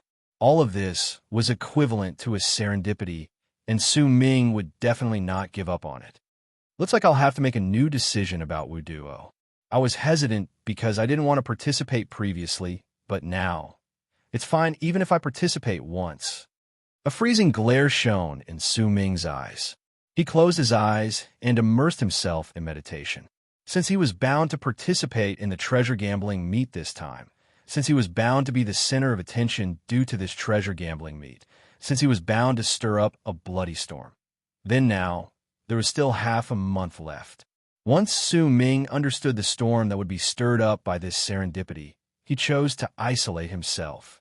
He chose to use this half a month to ensure that everything within him was at its peak so that he could amaze the world with a single brilliant feat. As the treasure gambling meet slowly approached, there were quite a number of shamans who rushed to Shaman City from all directions every single day. These people were either very lucky and were relocated to a place not too far away from Shaman City, or they had extraordinary power because that was the only way they could arrive at Shaman City from the 1 million li around the city. As of then, Shaman City was incredibly lively. A large amount of transactions were carried out every single day, and even when it was nighttime, the number of people still did not decrease. However, there were still not many people who went to the spirits of Nine. After all, the price of renting the spirits of Nine was simply too high. Besides the middle-sized tribes and above, most of the other people sighed in envy. Half a month gradually passed by in this bustle. Lon Lon and Ahu wandered around Shaman City for a few days before they stopped going out. After all, the current situation in Shaman City was a little complicated. There were a lot of people, and with their bodies that could not even be considered as fledgling shamans and their status as people for small tribes, they were practically like ants to them. If it were not for Su Ming's protection, the two of them might not even be able to see the walls of Shaman City, much less survive in Shaman City. They would have died on their way there. The last night before the treasure gambling meet was the quietest night in Shaman City over the past few days. Almost all the shops had closed their doors early in the morning and were no longer doing business. Most of the shamans were also meditating quietly in their own lodgings, maintaining their best condition so that they could join the shaman tribe's treasure gambling meet in the world of Nine that would be held once the sun rose. This would be a grand gathering, a competition of wealth, a clash of luck, and a bloody trial. There was a tower located to the northeast of Shaman City. This was not an inn, neither was it a shop. Instead, it was Autumn Sea Tribe's permanent residence in this place. At that moment, there was a woman standing under the moonlight in the room at the top of the tower. That woman's hair danced in the air, and she wore a pink robe. When the moonlight fell on her face, it revealed a face that could make people's hearts pound. That face was so beautiful that there was not a single flaw, besides a frown and a hint of gloom in her eyes. The wind was not strong, but it lifted the woman's black hair. She had been standing there for a long time, and when the wind gradually became stronger, she lifted her right hand and twirled her hair, which had been blown away by the wind. When she lifted her arm, the mark of a crimson dragon could be seen on her snow-white arm under the moonlight. Wan Xiao, the sacred lady of Autumn Sea Tribe. In another direction of Shaman City was a very luxurious shop. There was a woman in white sitting there, and there were several people standing respectfully before her. All of them looked incredibly nervous, and they were whispering something to the woman in low voices. However, even though the woman was listening to them, the fatigue and bewilderment that would occasionally appear in her eyes gave people the misconception that she had lost her soul. Perhaps the woman's beauty could not compare to Wan Xiao's, but there was an otherworldly presence about her. Her profound eyes and the blue spirit that spread out from her body allowed all those who saw her to be able to tell that she was not a shaman. She came from a land of immortals. She was a celestial maiden. In another part of Shaman City was a tower that was not too far away from where Su Ming was. There was a middle-aged man sitting cross-legged there. That man was thin, and there was an awe-inspiring look on his face. There were two women sitting before him. The two women's faces were practically the same, but one of them was gentle and the other aloof. Their clothes were also different. The two of them sat there with their eyes closed, and they were also exercising their breathing. After a long while, the middle-aged man opened his eyes. There was a profound look in his eyes as he spoke in a hoarse voice. "Meng heir, you heir, I'll be bringing the two of you with me this time. As for which one of you will be able to inherit my legacy, that will depend on your serendipity this time." If Su Ming was here and heard the man's voice, he would definitely find it familiar. If he thought about it carefully, then there was a high possibility that he would remember that this voice belonged to only one person, and that was Sky Mist's ancestor. One of the two women was Tian Lan Meng, and the other was Tian Lan Yu. When Sky Mist's ancestor spoke, the two women opened their eyes at the same time. There was a resolute look on Tian Lan Yu's face, and Tian Lan Meng lowered her head and sighed softly in her heart. "Once the treasure gambling event ends, your training will begin." Sky Mist's ancestor swept his gaze past Tian Lan Meng, and a light crease appeared between his brows, but he did not say anything. Time trickled by slowly. The 9 moons in the sky faded away as dawn gradually arrived, causing the world to be enveloped in darkness. If anyone looked at Shaman City from the distance in this darkness, they would find that the city had turned into a large shadow, and it looked like a ferocious beast hiding in the darkness. At that moment, there was a person dressed in black standing on a mountain near Shaman City. He was looking at Shaman City, and a glint appeared in his eyes. Master's projected clone might have disappeared for some reason during his battle against Hong Luo, and I can't contact him for a short period of time. But I'm still here, and Hong Luo must have already disappeared. Then, there's no need to be afraid of destiny. Destiny, do you really think you can escape from my sight? Before Master's second projected clone descends, I will set things right and use this chance to make a great contribution. An aloof voice tumbled out of the person's mouth. This person was Di Tian's servant, the immortal who only existed for Su Ming in the land of berserkers. The only thing I have to pay attention to is the end shaman in this place and the terrifying legend in the world of 9 saints. The person mumbled to himself and walked toward Shaman City. Light slowly appeared in the dawn sky. It was as if an invisible hand had lifted the black curtain covering the land, causing the land to gradually become brighter. A new day arrived. The treasure gambling event had arrived. To be continued. If you like this work, please come to Chidian. Come to vote for me. Your support is my greatest motivation. Chapter 482. When sunlight shone in through the window, Su Ming, who had been meditating for half a month, opened his eyes for the first time since he isolated himself. A brilliant light shone in his eyes, and he looked as if he had reached the peak of his condition. Once the sunlight illuminated the entire room, Su Ming brought out a small blue bottle from his storage bag unhurriedly. Once he opened the cork, he took a whiff. "See marrow. This thing can help a person recover their power quickly. Perhaps I'll be able to use it here." Su Ming put away the small blue bottle and stood up. Once he straightened his robes, he pushed open the door and walked out. The moment he walked out, Nan Gonghen's door was also opened. Nan Gonghen walked out of his room with a face full of confidence and full of energy. Once he saw Su Ming, he let out a hearty laugh and wrapped his fist in his palm towards him. "Brother Amo, it's been a month since we last met, and you've become even more elegant." Su Ming smiled faintly and cast Nan Gonghen a glance.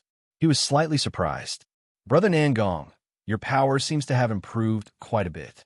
Looks like you've not only fused with the spirit of 9 Yin, you've also obtained a serendipity." "Haha, my improvement is nothing, but my communication with Sir Han was successful," Nan Gonghen said with a smile and walked down the stairs with Su Ming. When the two of them walked down, Lan Lan, Ahu, and Qidong also walked out of their rooms and greeted Su Ming and Nan Gonghen respectfully. Su Ming looked at Ahu and Lan Lan.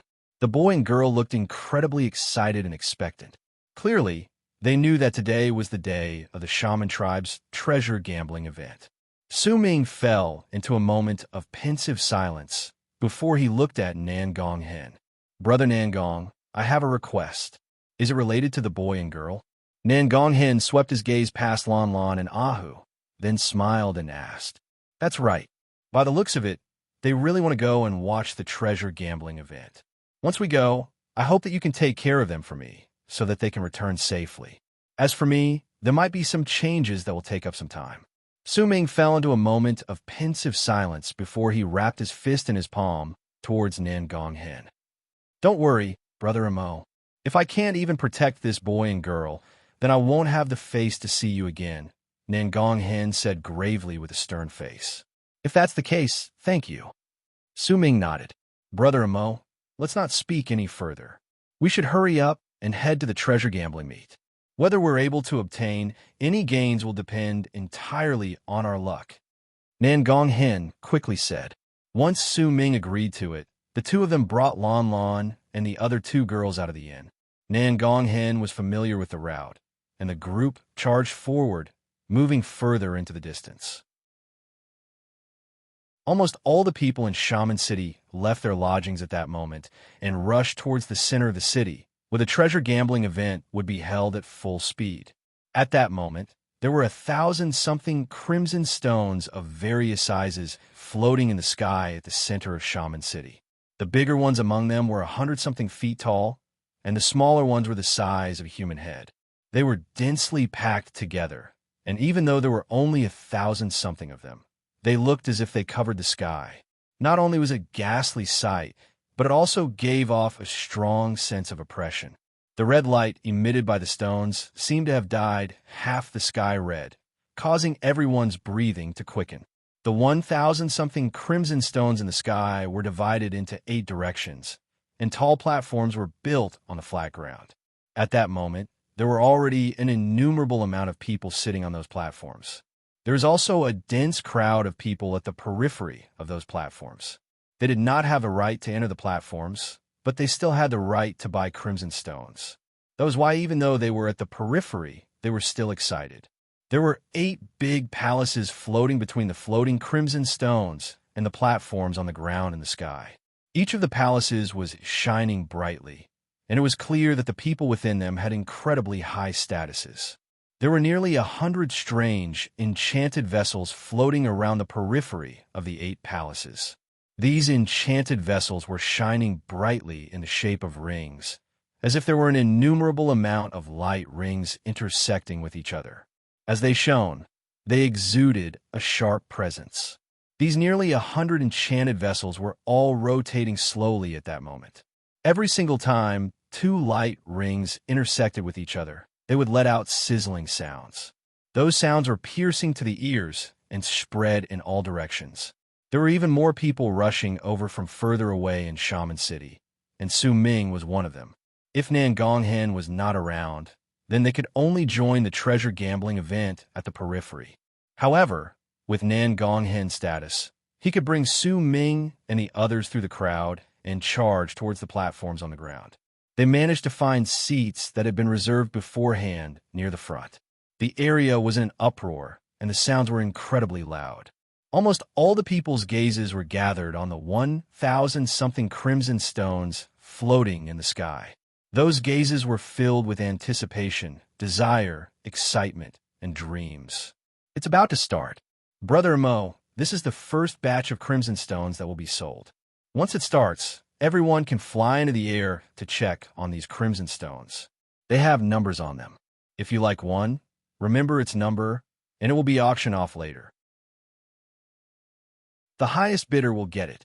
Anticipation appeared in Nangong Hen's eyes as he started introducing the crimson stones to Su Ming. Su Ming sat there and lifted his head to look at the crimson stones in the sky. His eyes sparkled. There were too many people in this place, and there were quite a number of powerful warriors among them. It was not convenient for Su Ming to spread out his divine sense, so he could not find Wu Duo for the time being. However, he was certain that even if he did not look for Wu Duo would still think of a way to look for him. As he sensed the clamor in the place, the voices fused together and turned into a buzzing sound that reverberated in the area, causing the treasure gambling event to become incredibly lively before it even started. This time, I'm definitely going to get a medicinal herb. For this treasure gambling event, I prepared a large amount of shaman crystals before I came here. Treasure gambling, treasure gambling. I'm betting on the excitement of this instant of 9 heavens and instant of hell. I refuse to believe that I'm going to buy 10 this time. Compared to buying crimson stones, what I'm looking forward to more is the sight of other people opening the stones after they buy them. When they see that the stones they bought with a large amount of shaman crystals are worthless, their expressions will be really interesting. Buzzing sounds reverberated in the air as time passed by, and after the time it take for another incense stick to burn, the 1,000-something crimson stones floating in the sky suddenly started shining viciously, dyeing the ground crimson. At that moment, a hoarse and ancient voice traveled forth languidly from the sky. Many of you have come here for the sake of treasure gambling. As that ancient voice reverberated in the air, the ground gradually quietened down. Right before the crowd's gazes, the sky distorted, and a person gradually walked out. That person's body was indistinct, and his face could not be seen clearly. They could only see that he had a head full of white hair, and he looked like an old man. However, as he stood there, the mighty pressure spreading out from his body could almost compare to the pressure from the 1,000-something crimson stones, causing the crowd's gazes to be attracted to this person. It said that the great sect elder of the god of shamans temple already has 1 foot in the end realm. Nan Gong Hen said in a low voice. Su Ming had already opened his eyes, and at that moment, he was looking at the indistinct figure in the sky and nodding his head. Since all of you came here for the treasure gambling event, then I will not waste my breath. The god of shamans temple has prepared 10 batches of crimson stones for the treasure gambling event, and each batch will contain 1,000 crimson stones. Based on the old rules, each crimson stone will have a number, and all of you can choose first. At the same time, we will also provide an enchanted vessel that can specifically open crimson stones. If we use this enchanted vessel to open the stones, we can make it even more obvious to all of you. The indistinct figure of the old man lifted his hand and pointed at the near 100 enchanted vessels floating in midair. But I still have to remind all of you, I don't care about the crimson stones you obtain through other means, but all the crimson stones you sell during the treasure gambling event must be cut open on the spot, and you won't just cut them open once. You will have them completely crushed in the enchanted vessel. Only when you're certain that there are no more herbs or other items in there will it end. If any of you do not obey, then don't blame me for turning against you. The old man's voice was incredibly dark when he said the last few words. Now, the treasure gambling event will begin. Once the old man finished speaking, he swung his arm and flew to one of the floating halls. He sat down cross-legged and stared at the area below him with sparkling eyes. When Su Ming heard the old man's words, he frowned, but his frown soon disappeared. Clearly, the god of Shaman's temple was worried that there would be treasures that they did not know about appearing in secret, which was why they had forcefully set this rule. By doing so, it meant that they had control over everything. Judging by the looks of the people around him, even if they were displeased, most of them had tacitly agreed to this. Clearly, this rule was not only in place for this event, but had always been like this. No wonder Nan Gong Hin knows about the number of rare herbs that will be sold during the treasure gambling event. This sort of treasure gambling event is actually not treasure gambling. As Su Ming was immersed in his thoughts, some people in the crowd had already flown into the sky and charged towards the 1,000 crimson stones in the sky. Soon after, more people flew up, and in an instant, long arcs charged into the sky. The crimson stones in the sky were instantly surrounded by a large number of people. The buzzing sounds of discussion spread out once again from the silence just now, causing the atmosphere to become lively. Nan Gong Hen wrapped his fist in his palm towards Su Ming, got up, and charged toward the sky. Su Ming remained silent for a moment before he stood up and walked towards the sky. As for Lon Lon and the other teenagers who could not fly, they watched excitedly from the ground. There were too many people in the sky, and almost every single crimson stone was surrounded by a large number of people. Their eyes were either sparkling or they were discussing with each other in whispers, or they were walking around the stones to continuously analyze them. However, there were seals around these crimson stones, so they could only look at them and not touch them, or else there might be quite a number of people who would personally touch them to determine whether there were treasures within. Su Ming walked over slowly and walked past the crowd. His gaze fell on each crimson stone, and he used his divine sense to observe the small black humanoid in his storage bag closely. Last month, when my monthly ticket was renewed, I no longer owe the last chapter. To be continued. If you like this work, please come Achidian. Come and vote for me. Your support is my greatest motivation.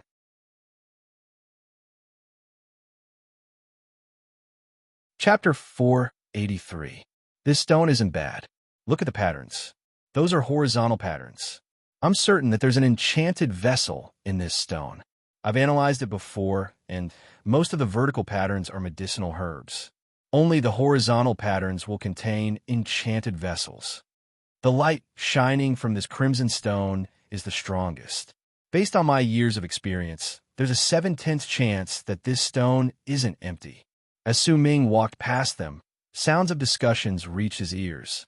Su Ming's gaze continuously swept past the crimson stones. He moved forward and got closer to them, but even after he walked past 100-something crimson stones, he did not smell any medicinal fragrance. The small black humanoid in his storage bag also did not show any signs of change. Su Ming's expression was calm as he continued walking forward. As time passed by and he walked past 500-something crimson stones, he still did not smell any medicinal fragrance. The small black humanoid remained the same. Could it be that the small black humanoid can only detect dragon leaf grass? Su Ming frowned. Once he walked past another 100-something crimson stones, his footsteps suddenly came to a halt. He might not have smelled any medicinal fragrance, but the small black humanoid in his storage bag had started trembling viciously. As it trembled, a picture started flashing rapidly at the center of the small humanoid's brows. Su Ming's gaze focused on a crimson stone that was taller than a person. Besides its size, that stone was no different from the other crimson stones. However, as Su Ming got closer and stood beside that crimson stone, the small black humanoid in his storage bag started trembling even more furiously. Soon after, the flashing picture finally manifested at the center of the small humanoid's brows. It was a black flower. It only had 3 petals, and there was a ferocious ghost's face on each petal. However, the 3 petals had already withered, but there was still a hint of life force at the root of the flower. A barely noticeable glint appeared in Su Ming's eyes, and he memorized the stone's number, 697. Without batting an eyelid, he did not stay for too long beside that crimson stone. He moved to the next one, and when he finished looking through all 1,000 stones, a wry smile appeared on his lips under the mask. It seems that the pitch-black dwarf is only sensitive to medicinal plants. Otherwise, why would the 3 pieces of the 1,000 stones that made it so excited be all medicinal plants? But that's good too. One of the 3 stones has a purple poisonous wasp on it. Su Ming's gaze focused on the stone numbered 949. That stone was not big. It was only the size of half a person. The herb inside had already withered and turned into stone, but Su Ming saw a purple poisonous wasp at its stamen. The wasp seemed to be in a deep slumber, not moving at all. However, even though the life force within its body was weak, as long as there was a trace of life force, it meant that it wasn't dead. Once Su Ming returned from Adair, he waited for a while longer, and more people returned one after another. All of them had their own thoughts in their heads as they looked at the crimson stones in the sky. Time's up. Everyone, please step back. We will first auction off the 100 crimson stones, and once we're done cutting them, we will start the auction. After some time, the indistinct old man from the god of Shaman's temple who was sitting cross-legged in one of the halls spoke slowly. His voice was like thunder that reverberated in the air and shook the air, causing the expressions of the people who were still surrounding the crimson stones to change. They moved back reluctantly and returned to the ground. Crimson stone number 1. Based on its size, The starting bid is 100,000 shaman crystals. Each bid must not be lower than 20,000. Begin. The indistinct old man said calmly. The crimson stones floated in the sky, and all the people who had examined them before were already incredibly familiar with the numbers of these crimson stones. Crimson stone number 1 was a huge stone that was 30 feet tall. There was nothing special about it on the surface, but there was something slightly different about it.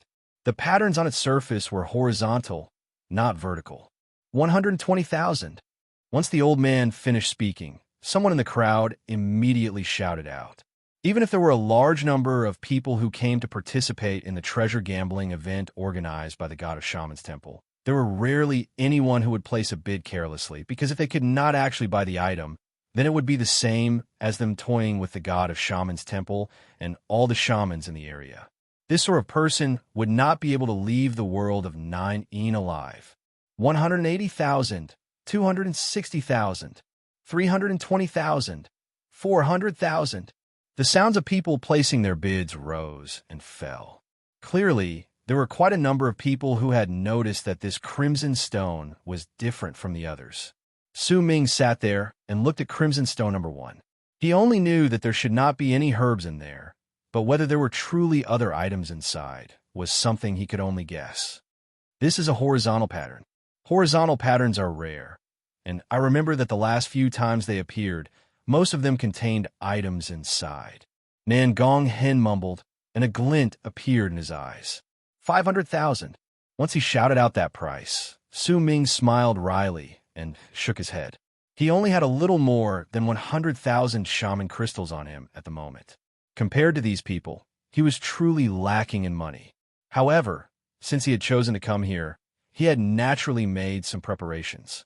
To prevent himself from running out of shaman crystals during this auction, he could use items to exchange for shaman crystals. Besides, the god of Shaman's temple was not the only one who would buy them. There were quite a number of big families who would also take the chance to buy them. When Nan Gong Hen shouted out his bid of 500,000, even though there were still buzzing sounds of discussion in the area, no one continued bidding. The old man sitting on the roof of the hall in the sky cast a glance at Nan Gong Hen. He did not announce the owner of the crimson stone number 2. Instead, he slowly opened his mouth and started the auction for crimson stone number 2. This surprised Su Ming. He had attended the auction held by Western Sea Clan outside Freezing Sky Clan before. In terms of extravagance, Western Sea Clan's auction was incredibly dazzling, but compared to the auction held by the shamans, the auction held here was much more straightforward, and it was also much larger. In fact, their attitudes were completely different. Western Sea Clan's auction would usually have many people introducing their items to them, and their main goal was to entice the people, but the shamans were clearly not interested in buying it. Yet the more they did this, the better the effect became. In fact, Su Ming could even feel that most of the shamans around him were fighting over the crimson stones. However, when he remembered Wu Duo's words, it was clear that the god of Shaman's temple had been forced into a corner, which was why the treasure gambling event was held. The auction passed by very quickly. Besides Nan Gong Hen's 500,000, most of the crimson stones numbered to the top 100 could be bought for a few hundred thousand or a few hundred thousand. Once the first 100 crimson stones were auctioned off, what caught Su Ming's attention was the act of cutting them. He wanted to see just how these people would cut open their crimson stones. Nan Gong Hen flew up nervously, and together with the other 99 people, they flew to the side of the enchanted light rings in midair. The crimson stones numbered to the top 100 descended on their own from the sky and charged towards the 100 people. Su Ming had no idea what method was used, but the crimson stone number 1 had flown to each of them based on the name list. Su Ming cast a few glances at it and came to an understanding. The reason for this was because the enchanted vessels also had numbers, and the person standing on the first number was Nan Gong Hen. That was why the crimson stone number 1 was not flying toward him, but was flying towards the enchanted vessel number 1. As the 100 people stood beside the enchanted vessels and the crimson stones came towards them, all of their expressions were different, but most of them were incredibly nervous, and there was also anticipation. Compared to them, the shamans underneath were even more excited. All of them looked towards the crimson stones, and the buzzing sounds continuously rose into the air. Su Ming focused his attention and looked over. The buzzing sounds by his ears did not stop, and he saw Nan Gonghen seemingly sucking in a deep breath before he lifted his right hand and seized the air in the direction of the crimson stone. Immediately, the crimson stone floated towards him slowly, and when it approached the enchanted light ring, the enchanted vessel immediately let out a buzzing sound and grew bigger in an instant. Once it enveloped the crimson stone, it started spinning rapidly. As it spun, a large amount of powder fell from midair. Su Ming's eyes sparkled as he stared at the enchanted vessels. They were spinning incredibly quickly, and because of it, the crimson stone slowly shrank. This is an enchanted vessel specially prepared for cutting crimson stones. As Su Ming watched, he saw Nan Gonghen lifting his right hand swiftly and pointing at the enchanted vessel. With it, sizzling sounds instantly spread out, and the enchanted vessel that was spinning rapidly slowly stopped. By then, the crimson stone had already shrunk by a large margin. In his nervousness, Nan Gonghen walked over and looked at it for some time before he pointed at the enchanted vessel again. Immediately, as light shone from the enchanted vessel, a sharp needle appeared. That needle charged towards the crimson stone, and with a buzzing sound, it pierced through it. After doing this several times, Nan Gonghen sighed. At that moment, as the crowd witnessed this scene, sounds of discussion rose once again. He bought it for 500,000? Looks like he doesn't have anything left. That's right. There wasn't any unusual light when he was cutting it just now. It's clear that this crimson stone isn't pure. It's useless even if there's an unusual light. There are plenty of unusual lights that appear, but all of them run into those petrified objects. There are very few that are truly effective. Oh well, I'll just shatter it. This is just a useless stone. Nan Gonghen could not accept this. He glared at the stone, gritted his teeth, and lifted his right hand to point at the enchanted vessel once again. Immediately, the enchanted vessel pierced through the crimson stone once again and went through several spots in succession. Suddenly, when it pierced through the stone for the final time, a powerful red light shone viciously from a small hole. The moment that light appeared, it instantly attracted cries of surprise from all the people underneath. Su Ming also focused his attention and immediately looked over. Cries of surprise and uproars rose in his ears. Unusual light appeared. That's the thing that runs into the crimson stone. Only then will that unusual light appear. Nan Gonghen's face was filled with excitement.